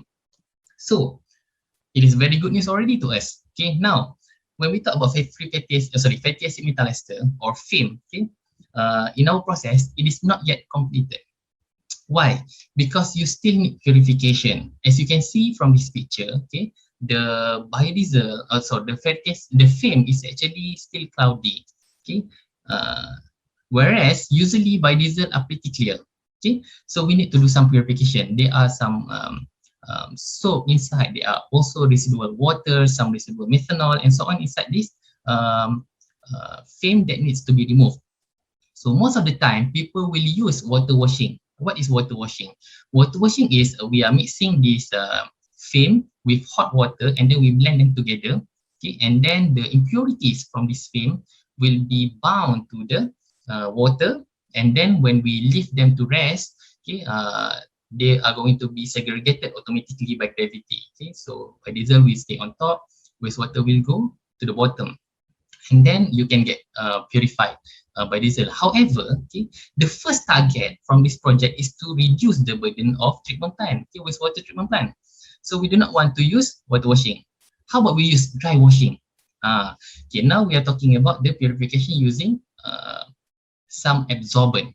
Okay, so we are searching through the research, and then we realize that we already have a proven technology for the production of biochar from landscaping trimmings or woody materials. So from our process, which is being refined from time to time, we already understand how to produce high surface area and high porosity of biochar, okay, from woody biomass. Okay, so from this process, okay, we are trying to do this dry washing technique for FAME using activated carbon or biochar, but we are also looking into some difficulties whereby some issues could occur. For example, impurities coming from this biochar could make the FAME damage, or something else could happen. So a lot of tests has been done, and then we try to put this biochar into for FAME purification. So can we do this? Can we use biochar for FAME purification? Turn out we can. Okay, so we already done this test in column as well as dosing. Okay, and then we use from very high concentration to very low concentration, and then we realize that we have absorbent capacities, okay, which is very high at lower concentration. So we can use very small amount of biochar to treat a large volume of fatty acid methyl ester. And then we also tested our fatty acid methyl ester to satisfy the European standard, which is EN 14214, as well as American standard, which is ASTM D6751. So as you can see from this picture, the fatty acid methyl ester is now become clearer and not cloudy anymore. Okay. So moving forward, okay, we also have this biodiesel reactor. Okay, this biodiesel reactor is actually semi-automatic. Okay, they have a 3-phase power input, and maybe you can see from this picture. Okay, they actually have 3 tanks. Okay, on your right hand side they have like water heater. Left hand side, they have like the reactant component where we put methanol and also the catalyst. Okay, And then in the middle, there is the reactant tank, okay, where we put the catalyst together with the oil material to produce biodiesel. Now, from this process, okay, they can actually produce about 100 liter of biodiesel, okay, in 8 hours, which is a very short time. Okay, and it is actually very, very promising to produce biodiesel from extract waste. So, why I'm presenting this to you? Okay, actually, because this technology is actually quite new. Okay, although the technology is not very, very new. Okay, but the finding is new. Okay, with the utilization of this finding, okay, we can actually create a new business. Okay, we can empower our economy because we are utilizing a new resources which is not being used before. Okay, before this we are producing biodiesel from used cooking oil, and we are throwing away this extract waste. So now we can utilize this extract waste, okay, reduce the competition, okay, between used cooking operation to biodiesel and to this one. Okay, so we are creating new business and we generate new wealth. Okay, and secondly, with the utilization of this project, okay, we can actually create new jobs. Okay, because before this, the job is only to transfer this extract waste into sewage treatment plant. Now we are putting something in the middle where there is a production of biodiesel from extract waste. Okay, so we create new job with new business. Okay, so there is new money there, and at the same time we also reduce the impact of this waste into the environment. Okay, because now the treatment plants will no longer receive waste containing FOG. So all of the FOG will be transferred into the new business. Okay, and then only water and solid will be sent to the treatment plant. And then we are going to put into the societal well-being as well, where we can educate the restaurant and the institutional, okay, to care for the environment, to reduce wastage, okay, and then to create new business, okay, generate new income for themselves. Okay, and last but not least is the utilization of appropriate technology for the waste management. Before this, we have issue where we have technologies, but we do not know where to apply. We have this waste, we do not know which technology that we can use. So this is where we come into place. Okay, we want to put the appropriate technology into the right place. All right, I think that's all for my presentation. I would like to thank everyone for listening to my presentation.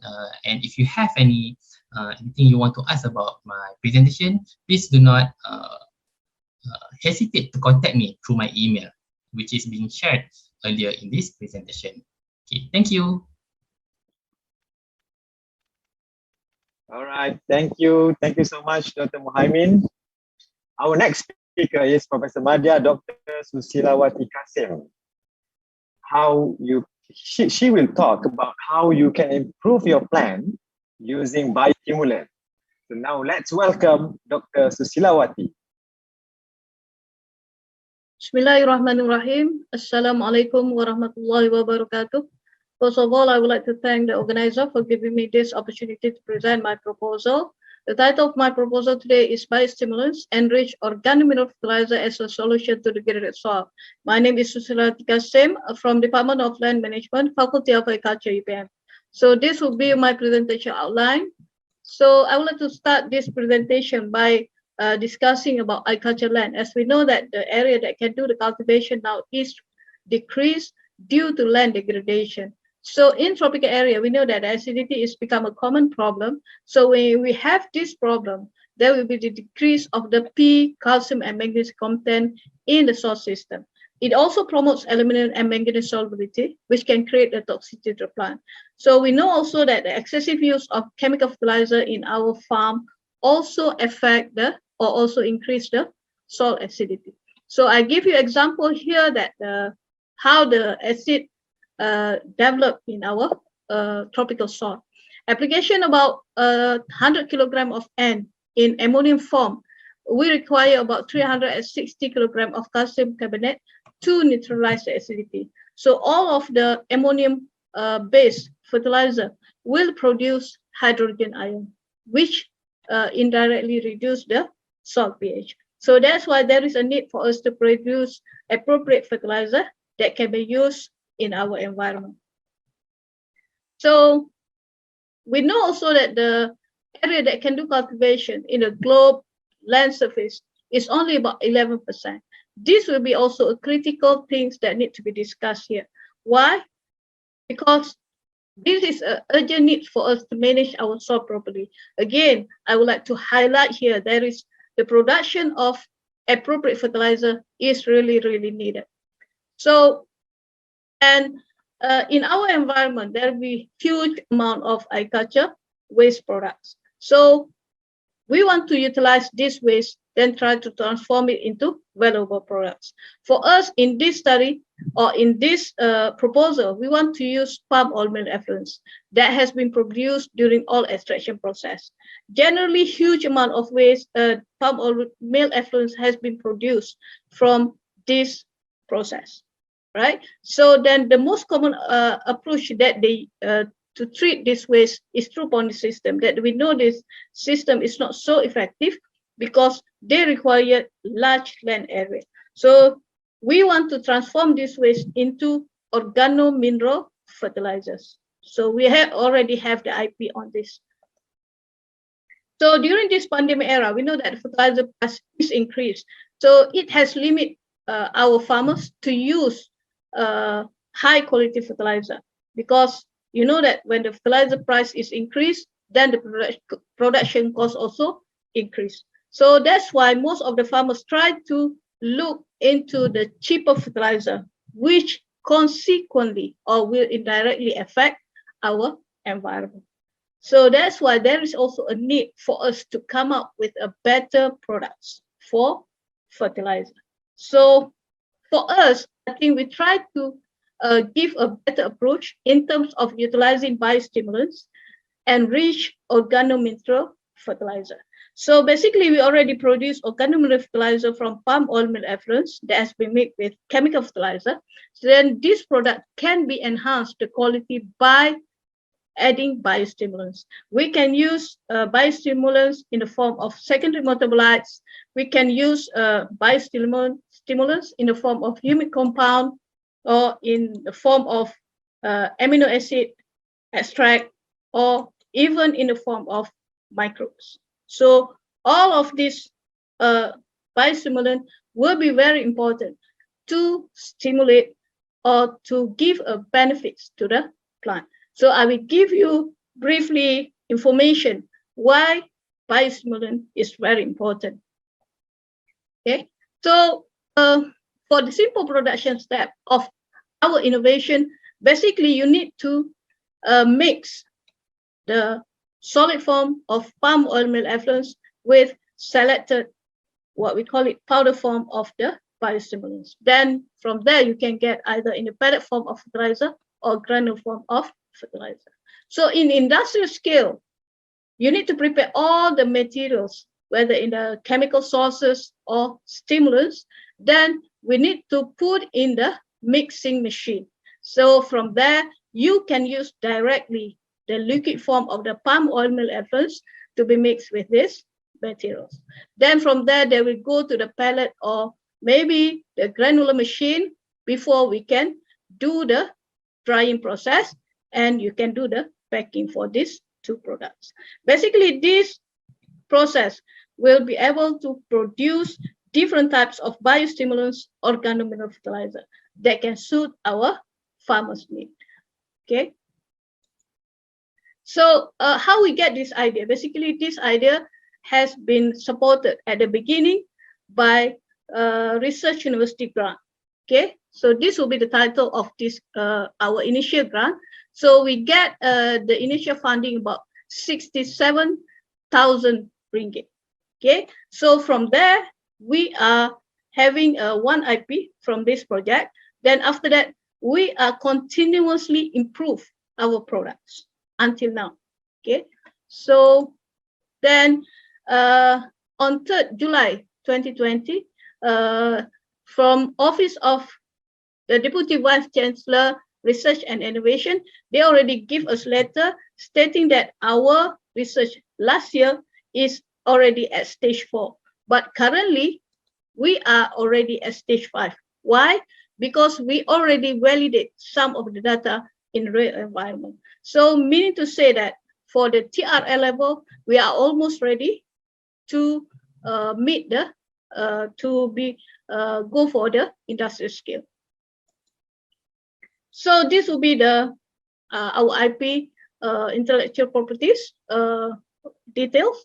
So we will discuss later on. Okay. So I would like to highlight about the benefits of our product.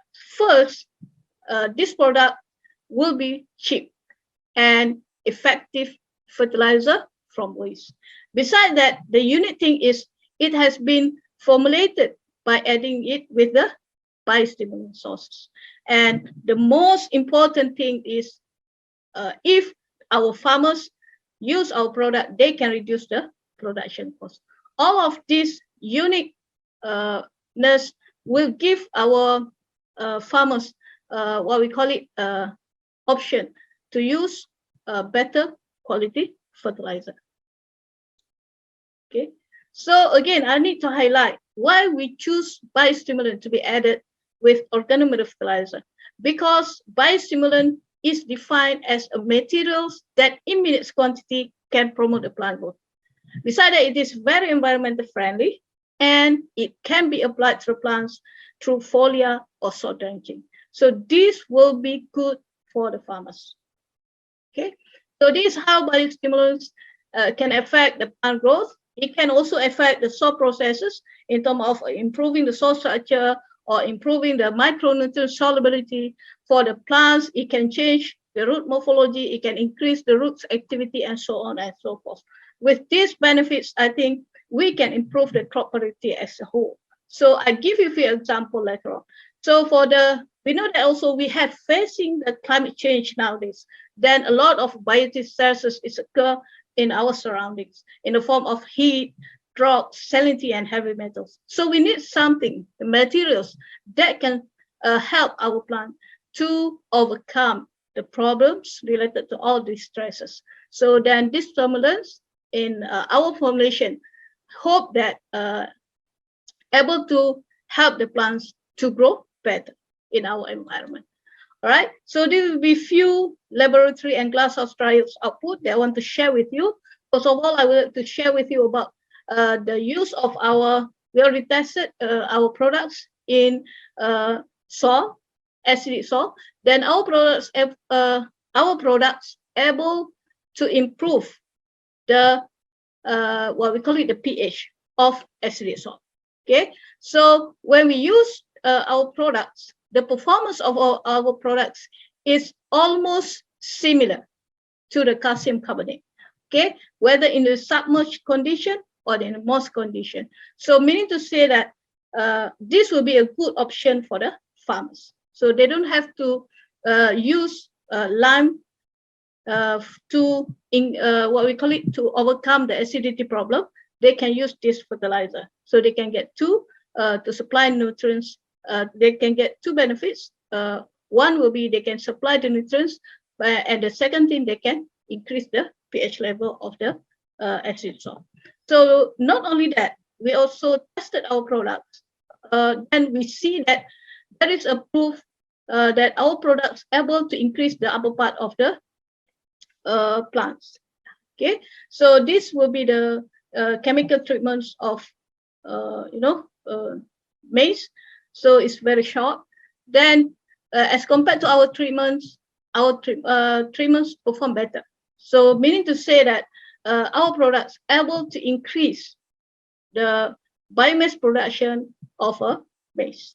Okay, it's not only that, we also observe our products to the roots system. So as shown here that the rooting system is developing very well with the application of our products. So this will be the chemical treatment, then this will be our product treatment. So it shows very clearly that our products perform better. Okay, so and I will show you a few field trials that we conducted by using our products. This is the products that we use, beneficial microbes as the biostimulants, where the test crop is the vegetables. So this will be the output. This will be our products. So this will be the chemicals. So this will be our products. So basically our products able to produce triple yield as compared to the chemical fertilizer. So this will be very, very good. So if we look at the what we call it profit margin and so on. Okay. So in terms of growth, okay, we also try put this fertilizer to another trial by using sweet corn. So again, we do try to compare the chemical fertilizer with our stimulants, and also we try to combine the stimulants and also chemical fertilizer. We can see that when we combine our products, when we formulate our products, we are able to increase about 40% of the yield of sweet corn. So this will be very, very useful for our farms. But this data is in a feed condition. Okay. Then it's not only that, it's also able to increase the quality of the sweet corn. Okay. Generally, I think with the only chemical treatment, the total sugar content at the value of 4.46. So, but when we treat this sweet corn with our products, the total sugar content increase into 5.15. Means that the sweet corn that has been produced from our treatment has a better taste as compared to the chemical fertilizer. Okay, it's not only that, you see that the protein content is also increased, and also you can see that the total amino acid also increased. So it shows that with our treatment, the quality of the what we call it agriculture produce is increased. At the seedling stage, we know that our products able to increase the growth of the seedling at the nursery stage. Okay, so this is the trials that we conducted using tea seedling. So at only 0.2% of amino acid, we are able to promote the growth of the tea seedling. So this is how benefits that we get when we apply our products.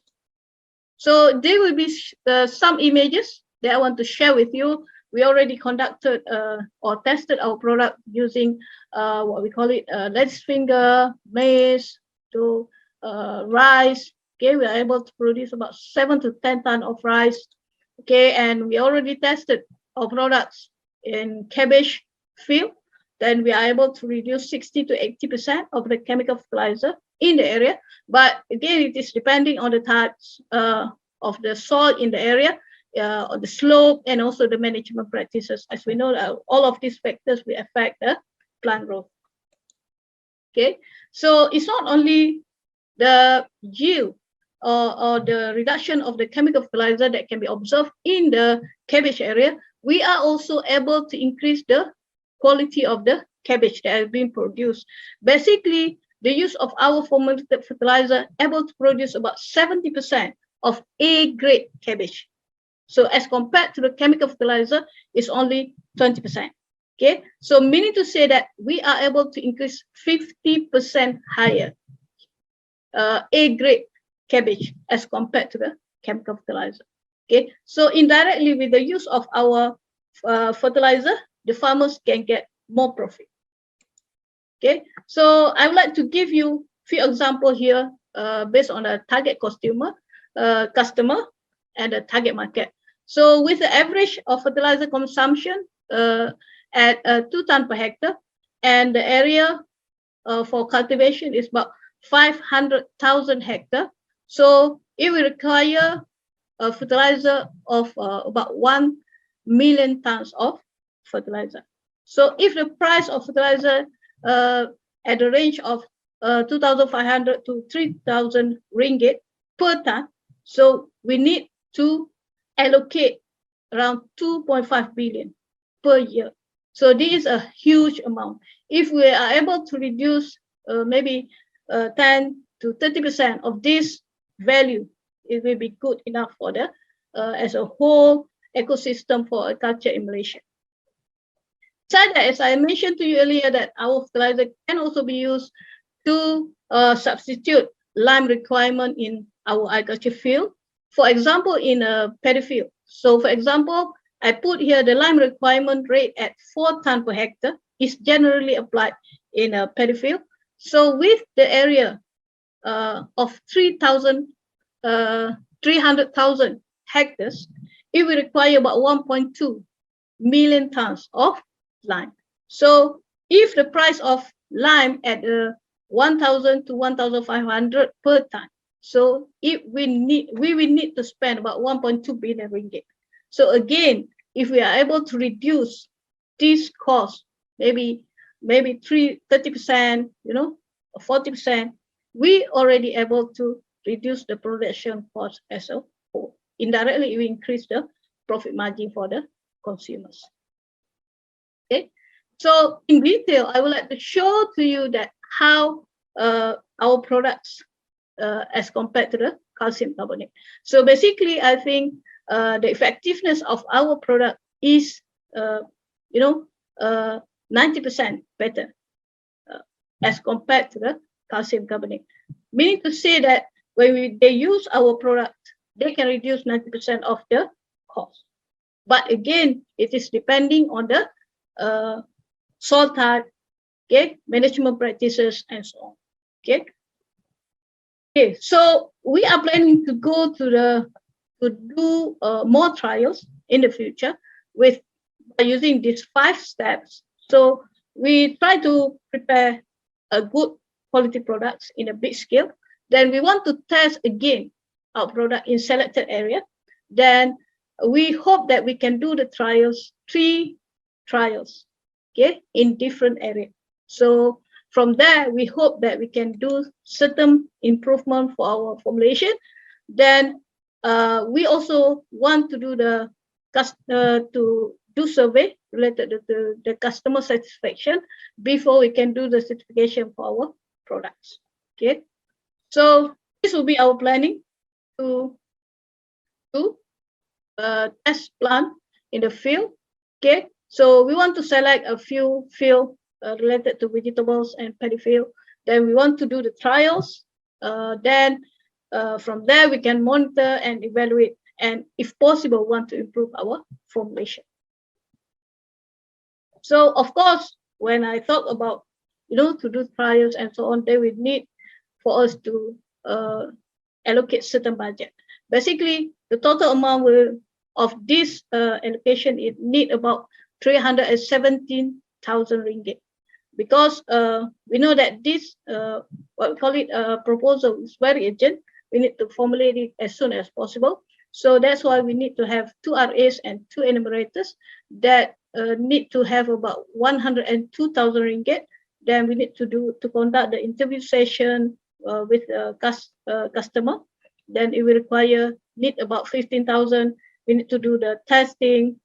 We need about 30,000 ringgit, and we also need to buy maybe small fertilizer production machine that costs us about 100,000. So altogether, for this budget to do the trials and the improvement of the products is about 370,000 ringgit. Okay, so as much as possible, we want to produce high quality products for good people, for the farmers to use it, and we hope that we are able to increase yield. This is our main target, right? So this will be the products that is available in the market nowadays, but we hope that our products will be one of the products in the market very soon. Okay, so overall, I think we hope that from this pitching, we are able to provide our researchers as a platform to commercialize their own products, and we hope that it will also provide our students to develop their skill, especially in business skill, and we hope that we are able to collaborate with the industry. Okay, and of course, I think I have a great team with me now that until now that bring together all the data and so on. because we know that the great thing in business are never done by one person. It's not only me, myself, who do all the data generation, the compiling of the data and so on. So it will be my team. So this will be my team. Beside me, there will be Miss Efayanti Muhammad Shuib and also Dashini Ravichandran. Okay, so I would like to acknowledge all students, RAs, lab technician that has been worked with me previously, and also I would like to thank UPM, which has been giving us an initial grant, Ministry of Higher Education also, and I would like to also give all acknowledge to all of personnel that has been not been mentioned elsewhere.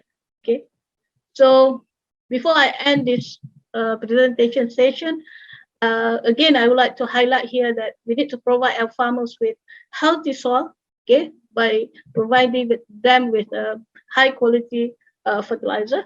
For them, I think this will be very important because they want to produce high quality food for everyone in Malaysia. Okay, then we hope that we are able to live happily and healthily. Okay, thank you very much for your attention. So we hope that we can discuss in detail in Q&A session. Thank you very much. Thank you so much, Dr. Susilawati. Before I introduce our next speaker, I would like to encourage all listeners to drop your question again in our question box. Now, for the last but certainly not least speaker, let's welcome technologist Dr. Nurhayu Asif. Assalamualaikum and good morning to all. I'm Nurhayu binti Asif from Department of Plant Protection, Faculty of Agriculture. Today, I would like to share my research product through 15 minutes pitching to industry webinar with entitled Ecosaria Bioinsecticide for Controlling Bedworms in Oil Palm Plantation. As you can see in this slide, distribution of Malaysian oil palm business and ownership in 2010. Oil palm, Elias guineensis, was first introduced to Malaysia as an ornamental plant in 1870. Since 1960, planted area had increased at a rapid pace. In 1985, 1.5 million hectares were planted with palm tree, and it had increased to 4.3 million hectares in 2007. It has become the most important commodity crop in Malaysia. As of 2011, the total planted area was 4.917 million hectares. This slide shows the infestation of bedworm in oil palm plantations. The bedworm can cause up to 50% defoliation of all palm trees, resulting in severe yield loss of up to 10 tons of fresh fruit bunch per acre. Bedworm is the most serious and ubiquitous pest of all palm in Malaysia. This is the current scenario of bedworm infestation in oil palm. Treat bedworms early, say MOC. Bedworm infestation, a serious issue affecting plantations. Government to counter bedworm attack. MPOB to assist in eradicating bedworm problems. Current bedworm status in Felda and FGV, 65 area per estate with more than 40,000 hectares outbreak of bedworm.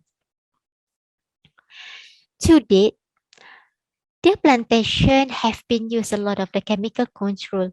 Even it can cause higher mortality on all palm pollinators and also beneficial insects. These are lists of the insecticide commonly used for controlling bedworm, such as triclophon, lambda-cylohydrin, and also cypermethrin. Even though the insecticide is good to controlling bedworms. However, it can give bad impact to the oil palm pollinators as well as the mortality of the bedworm. It can cause the resistance to the bedworm towards the chemical insecticide. This figure showed the decreasing number of population of oil palm pollinators after 5 days application of chemical insecticide. To overcome this problem, I have developed Ecosaria. Ecosaria derived from entomopathogenic fungi, ability to actively infect and kill the target pests. Eco means eco-friendly. Saria means Isaria formosaurusue, which is entomopathogenic fungi, the best candidate for controlling bedworms and also to kill the bedworms. Look at this figure. The mechanism of Ecosaria. Fungus grows through the body as blastospore and mycelium, killing insect in 4 to 14 days, then transform into mycelium on host death. This is the method of development of Ecosaria formulations. Formulations are important process in enhancing the delivery efficacy of pesticide active ingredient to the target host. Myco-insecticides formulations process was initiated by mass producing Isaria formosaurusue liquid submerged propagules. These propagules have been formulated with dispersing agents and wetting agents and went through physical stability tests to improve physical stability of the wettable powder products. Okay, this is the advantages of Ecosaria. Ecosaria in wettable powder formulation is potent to against bedworm. The Ecosaria give good dispersions and suspensions to give a homogeneous mixture in the spray solutions. Formulation is able to maintain the viability and effectiveness of the propagule and conidia. Low cost as it does not need to use expensive technology or tools. And wettable powder, easy handling and transportation. This slide shows the characterization of Ecosaria. Based on total physical test scores such as wettability, dispersibility, suspensibility, foam formations, and sedimentation index tests, all formulations of Ecosaria gave 80%. The CFU per mil of fungus in formulations becomes stable from the 5th day onwards. The viability performance for Ecosaria qualified formulations still within 10 power of 7 CFU per mil after 90 days or 3 months storage, which is very stable. Field efficacy of Ecosaria formulations. The population of Mantis plana, which is the bedworm, started to decline in number at 3 days after treatment. At 7 days after treatment showed no significant difference of Ecosaria formulations compared to the positive and negative control. However, at 15 and 30 days after treatment, Ecosaria formulation showed significant difference compared to the positive control, which is conventional insecticide. It indicated Ecosaria formulation could provide better and sustainable control of bedworm compared to the conventional insecticide. So next, let's see the result. Okay, this is the result of the population of bedworm Mantis plana at each day after treatment applications. The population of bedworms reduced below economic threshold level. 10 larvae per frond within 30 days after treatment applications. Based on this figure, it shows the decreasing number of bedworm population after applied the Ecosaria until 45 days. After 45 days and above, the population of bedworm were increasing. Okay, this is the result of the population of Eladobius gammarenicus, which is the oil palm pollinators. The number of population of oil palm pollinators reducing until 7 days after treatment and recovering on 14 days after treatment. The overall population of oil palm pollinators was approximately close to the original number of population before the treatment application. Okay, this is for costing. When we're talking about the costing, based on this table, the comparison of conventional product with Ecosaria. The cost of Ecosaria at bar level compared to the conventional insecticide. Ecosaria just needs 0.592 kg per hectare for controlling the bedworm, which is the lowest dosage compared to the rest of the treatment based on this table given. Okay, this is the comparison Ecosaria with other formulation based on patent. For the patent requirements, novel process, Isaria used the submerged propagules compared to the prior technology. They are using Conidia. Inventive species, Ecosaria selecting in the ingredients from biosources and then prepare in the wettable powder. The active formulation has combination of surfactant and also the availability of the submerged propagule 10 power of 7 CFU per mil. Okay, industry applications can be applied in control of insect pests, in general chewing insect pests in particular. All biological control programs, it can be used at outdoor and organic agriculture, and also the efficacy effects until 45 days after treatments. Okay, so next, the market potential of Ecosaria, of course, oil palm plantation industries, and the user is oil palm company. For conclusion, this product has potential for commercialization and licensing, technically feasible to manufacture their product with collaborations with industry partners for commercializations. Okay, this is the details of researchers.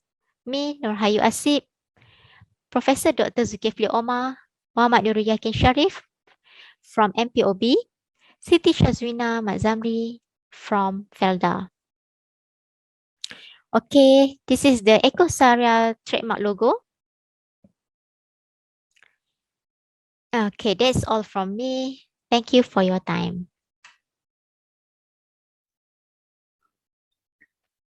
All right. Thank you so much to Dr. Nurhayu. Now for the Q&A session. Before that, thank you to all of you for asking your question. All right. Our first question to Professor Mada Dr. Muhammad Razif. Will it be beneficial if we just consume algae directly instead of after processing it? All right.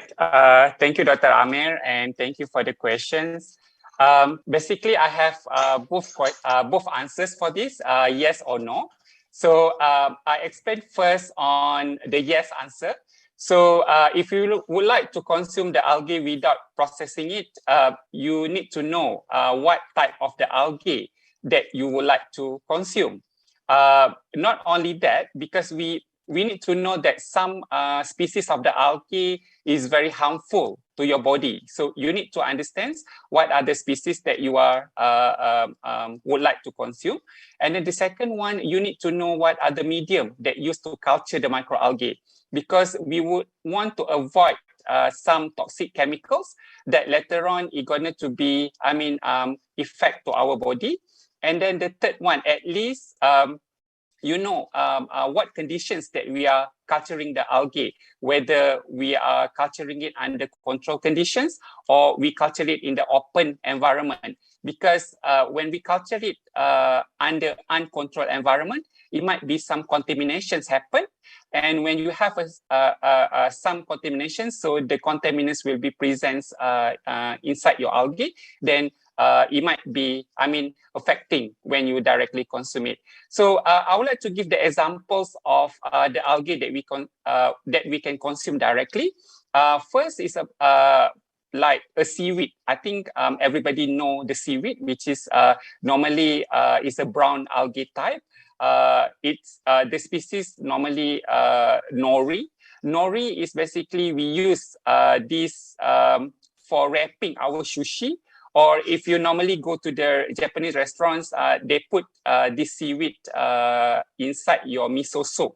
So this particular algae, you can directly consume it, and it contains full of vitamins A, B, E, and K. So it's a safe algae that you can consume directly. So the second example that I would like to give is basically algae in a powder form. So if you go to the supermarket, if you go to the pharmacy, you can find in the bottles or in the packet, they put it like spirulina powder or chlorella powder. So this type of microalgae is safe to eat directly because it's from the blue-green algae type. And then this algae, normally you can take a spoonful of the algae and then put it into your drinks or your beverages or your bakes, then you can get a full nutrients because it contains like carotenoids, antioxidants, and other vitamins. Okay, so so maybe you're wondering what are the algae that you cannot consume directly without processing it.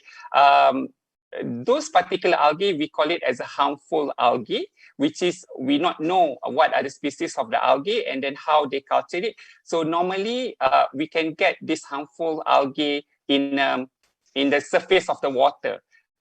When you go to the lake or when you go to the river, you can see that there is a layer, like a carpeted layer on the surface of the water. That basically is a toxic algae. So be careful. You cannot directly consume those particular algae because it contains toxin, which is a poisonous substances. So it might affect to your body. So if you don't know the species of that algae, so don't try ever consume it directly. Then you need to processing it to make sure that it's safe to your body. So I think that's basically my response on this question. Okay, thank you so much, Dr. Razif. Well, I really like eating nori, but I didn't know it was an algae. Yeah, it is algae. Yeah. Okay, so the next question is also about algae, but this one is to the Professor Mada, Dr. Zeti. All right. Can the method that you presented be applied to the big fish like in whale or dolphin in the ocean? Okay, thank you so much, Dr. Amir, for the question. Very interesting question, actually. To be honest, okay, basically our invention is meant for aquaculture, the cultured fish or aquatic animals, basically. And this is where we know what type of disease is actually happening. So for example, as I've mentioned, our invention is focusing on Vibriosis disease, which is causing a whole lot of big losses to aquatic fish, mainly grouper and sea bass. So these are, what we're talking about here is aquaculture setting. So where we culture the fish in cages, in fish farms, and that's where we can actually control things. About whether or not it can be applied to other fishes, it can be applied, obviously, since the product is based on the utilization of microalgae. But we're talking about giving fish feed here, formulated fish feed. So I'm not sure for what purpose where we would like to apply it to dolphins and whales, as if it's in a cultured condition, I would say yes. In other words, because our invention is it's microalgae based, so it is the base of the feed. Basically, it's going to be the base of the feed. So I guess that's the answer. Okay, so whale and dolphin, don't worry, you will get vaccinated as well, eh? All right. So the next question to Professor Mada, Dr. Muhammad Zulkhairi. How long is the whole process from start to the final stage so that the biogas can be directly used in the kitchen? And secondly, will it be the same amount of biogas produced, the same heat as now the cooking gas that we use? Okay, Alhamdulillah. Thank you, Dr. Amir, for the questions and also the question related to the process. And there are two questions there. First, I will answer the first one. In terms of duration, if you're talking about raw material, you begin from organic waste, and for first feeding, it will take at least 20 to 30 days at the first batch. But once it's starting to produce, for example, after 30 days, then we can harvest the gas, and you can harvest the gas every day. But as long as you keep feeding the system, so mean you keep food your organic waste, like us, right? We keep consume our food, and the gas keep generating every day. Okay. The second question related to the CV, basically the energy content. Okay, good question. When we're talking about this system, we are not thinking about replace the current energy producer, or we not try to replace the current gas cylinder, but we just to do some supplement energy, which this system could be appropriate for the slow heating process. For example, in the restaurant, you have the porridge, or you have soup, right? You need to reheat. Maybe you have the water tanker, water heater. I need to supply with the fire or fuel to keep heating. So this kind of approach will be useful, because when you start with slow feeding, then we keep producing the gas and it become continuous on daily basis. In terms of heat equivalence, as I mentioned, it cannot compare with the current gas cylinder, because the current gas cylinder is compressed gas. So with high pressure, you can have the bigger fire. Compared to our system, we do not compress the system. So again, another important point, the system is not the pressure vessel, just normal pressure. Then we just flow the gas from the system directly to the kitchen. Okay, I hope I answer for the both questions. Thank you. Back to the Amir. Okay, thank you so much. I think huge potential there. Okay, but yeah, that we can use for especially additional energy. All right. The next question is for Professor Mada, Dr. Chacha. Can you please explain how to reduce fertilizer application when graphene oxide is used? And secondly, can you explain further about the production of pesticide from cocoa waste? Okay, thank you so much, Dr. Amir, for the question. So I would like to answer for the first question, which is related to how can we reduce the fertilizer, right?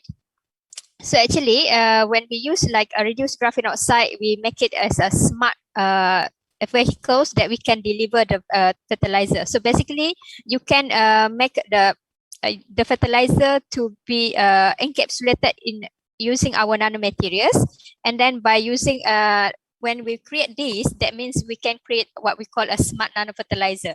So that means the fertilizer will go directly to the part that we want, rather than you just like put the fertilizer on the soil, but some of the fertilizer may be just dissolved, right? Let's say during rain.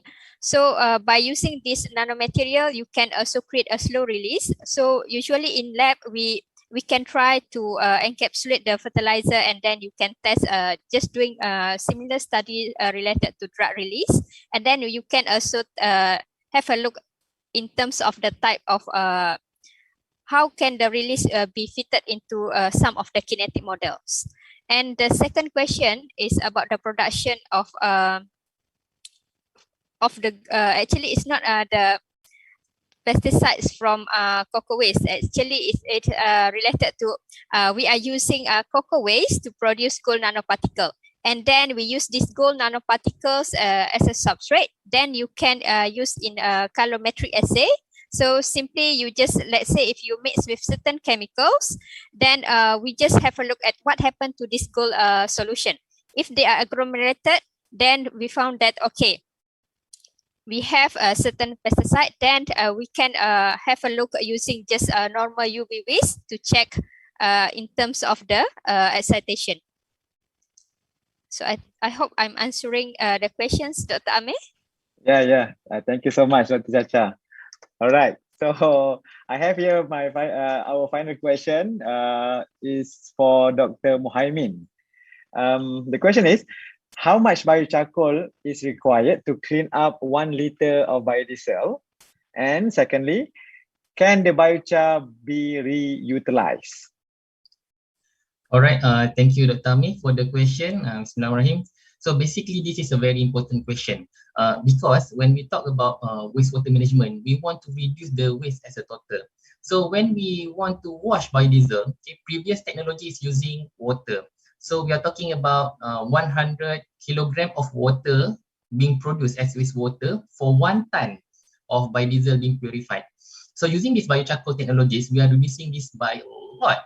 Okay, so basically for every liter of biodiesel, we are only using 0.1 gram of biocharcoal, meaning that you can times that with 1,000, okay, to get 1 ton of biodiesel, and 0.1 gram of biocharcoal resulted in only 100 gram of biocharcoal. So you see, from 100 liter of wastewater, you are now producing only 100 gram of used biocharcoal. Okay. Now the second question is, can the biochar can be reutilized? Yes. Okay. So basically, we are proposing zero waste emission.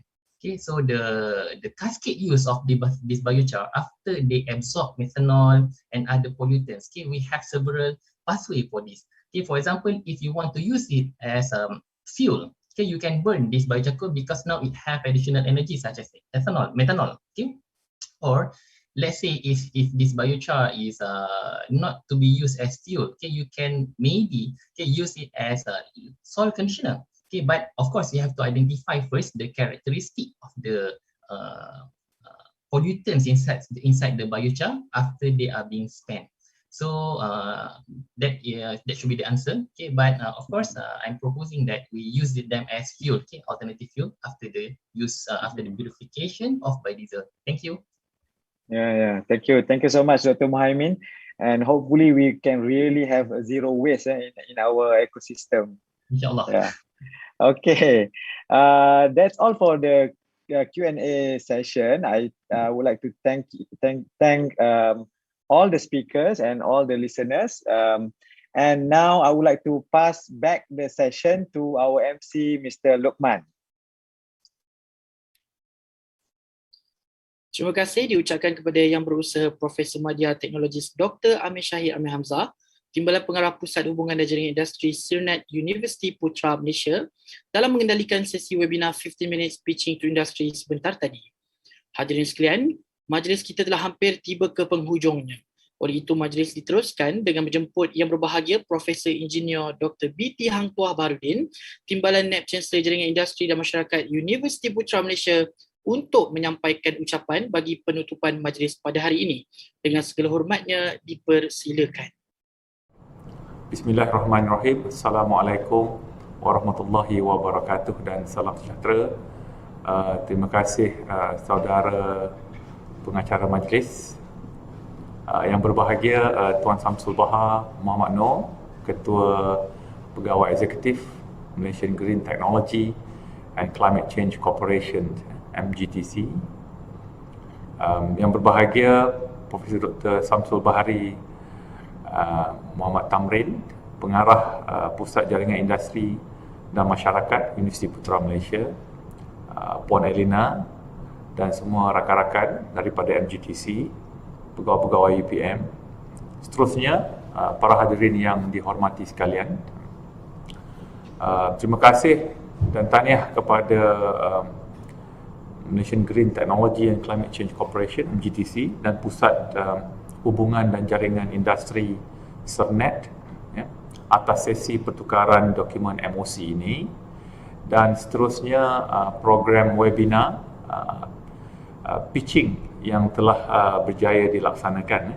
Syukur Alhamdulillah, dengan izin Allah maka sempurnalah majlis pada hari ini.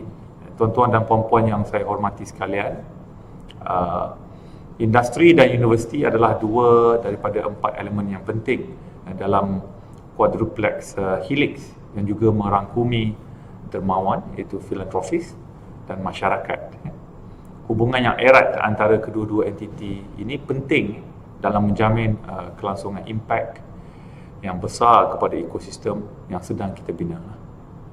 Oleh itu, pejabat saya yang merupakan entiti yang menjaga hubungan industri dan juga masyarakat mengambil peluang ini dan berusaha dengan sepenuhnya untuk merapatkan jurang antara industri dengan universiti dan juga dengan komuniti agar hasrat ini dapat kita berikan lebih tumpuan dan dapat kita majukan untuk pembangunan negara. Universiti dengan kelebihannya iaitu melalui kepakaran yang ada di dalam universiti, melalui ahli-ahli yang ada di dalam ini, sama ada melalui ilmu fundamental atau juga ilmu-ilmu applied, bersama dengan industri dan juga kelebihan di pihak industri daripada sudut praktikal dan daripada sudut bisnes dalam menyelesaikan masalah. Melalui kedua-dua entiti ini memainkan peranan yang saling melengkapi lah. Itu adalah hasrat kami. Dalam usaha itu, usaha sama yang kita jalinkan dengan pihak industri seharusnya membuahkan situasi di mana ia mampu menghasilkan satu keadaan menang-menang atau win-win. Tapi kita lebih kepada bukan hanya pada win-win iaitu universiti dan juga industri, kita mahu melihat kepada triple win, win-win-win kepada industri, kepada universiti dan juga kepada masyarakat. Sebab akhirnya matlamat akhir sebuah organisasi atau sebuah industri itu adalah untuk memberi juga manfaat kepada masyarakat di sebalik menjalankan aktiviti perniagaan dan keuntungan. Dalam konteks teknologi hijau ini, contohnya dalam teknologi algae yang boleh digunakan untuk penghasilan bahan bakar baharu, kita melihat kepada apa yang kita perlu buat atau sebahagian daripada byproduct atau hampas itu berpotensi untuk digunakan dalam ekonomi sirkular, iaitu kita semula umpamanya dalam aspek biokompos ataupun dipanggil apa baja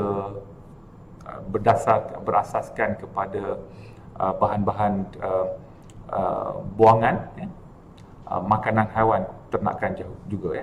Jadi kita juga melihat dengan penyelidik yang ada di dalam UPM ini, dengan kerjasama kita dengan syarikat yang berasaskan teknologi algae ini, kita bukan hanya melihat byproduct itu untuk sekadar input kepada satu nilai yang rendah, tapi kita juga telah menggunakannya untuk input yang lebih tinggi lah, iaitu sebagai sumber makanan haiwan ternakan lah.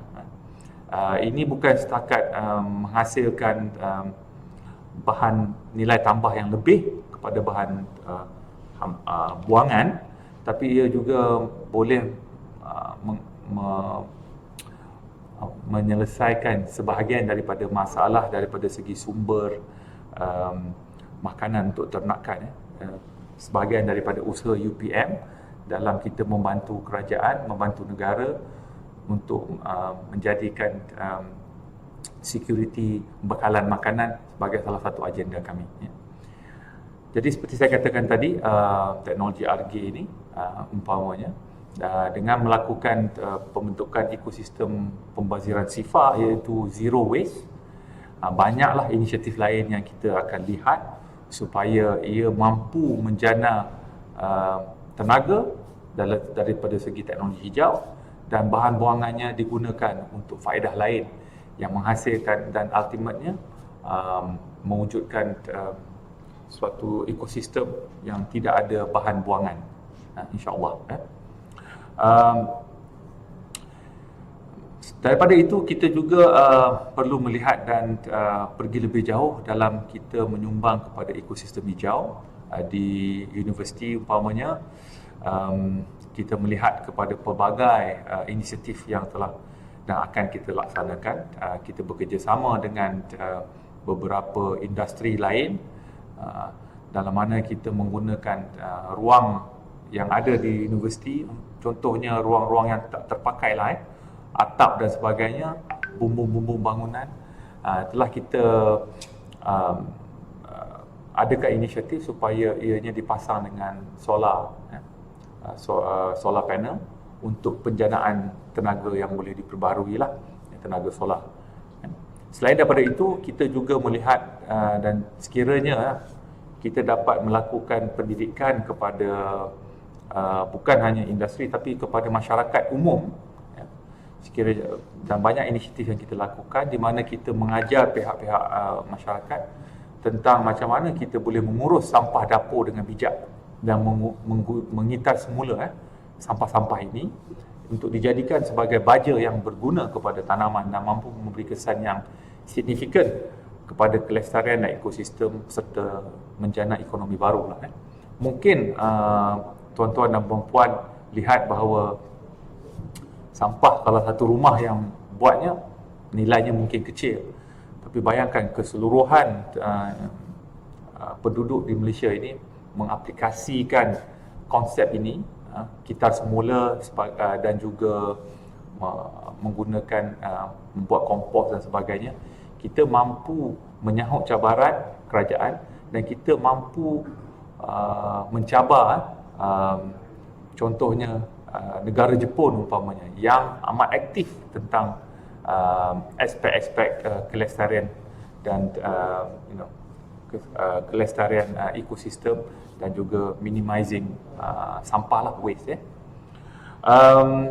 Perlu diingatkan bahawa kebergantungan kita kepada sumber yang tidak boleh diperbarui, contohnya minyak, minyak petrol dan sebagainya, semakin berkurangan dan kita seharusnya melihat kepada sumber-sumber barulah.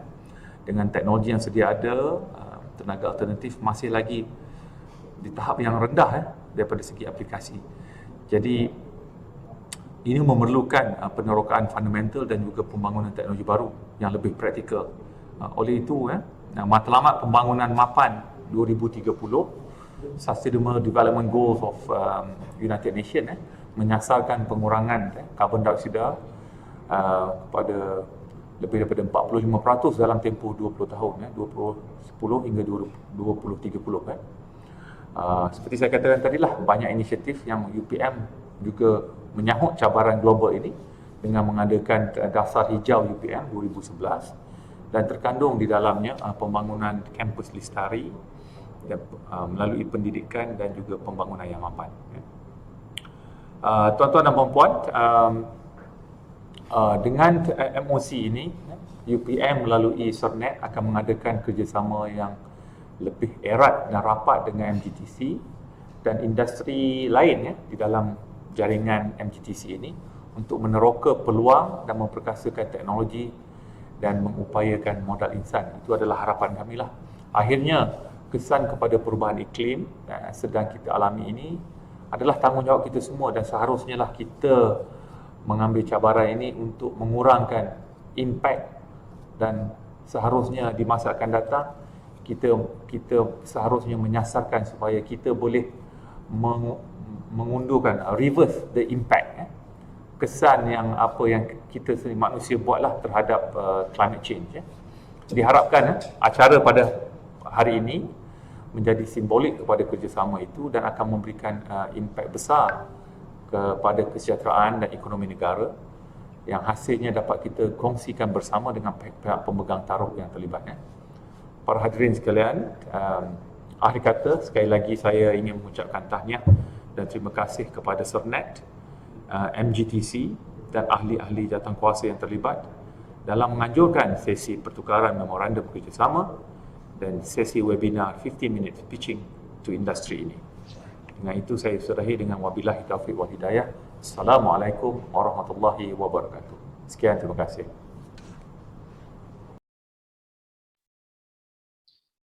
Terima kasih diucapkan kepada yang berbahagia Profesor Engineer Dr. B.T. Hang Tuah Baharudin di atas ucapan sebentar tadi. Hadirin sekalian, berakhir ucapan sebentar tadi, maka berakhirlah sesi pertukaran memorandum kerjasama MOC di antara Universiti Putra Malaysia dan Malaysian Green Technology and Climate Change Corporation MGTC pada hari ini. Semoga sesi ini banyak membawa manfaat kepada semua pihak. Saya ingin memohon maaf sekiranya terdapat kekhilafan sepanjang saya mengendalikan majlis pada hari ini. Dengan itu, saya Zainul Luqman dan Ikhwan mengucapkan wabillahi taufik wal hidayah. Assalamualaikum warahmatullahi taala wabarakatuh. Sekian, terima kasih.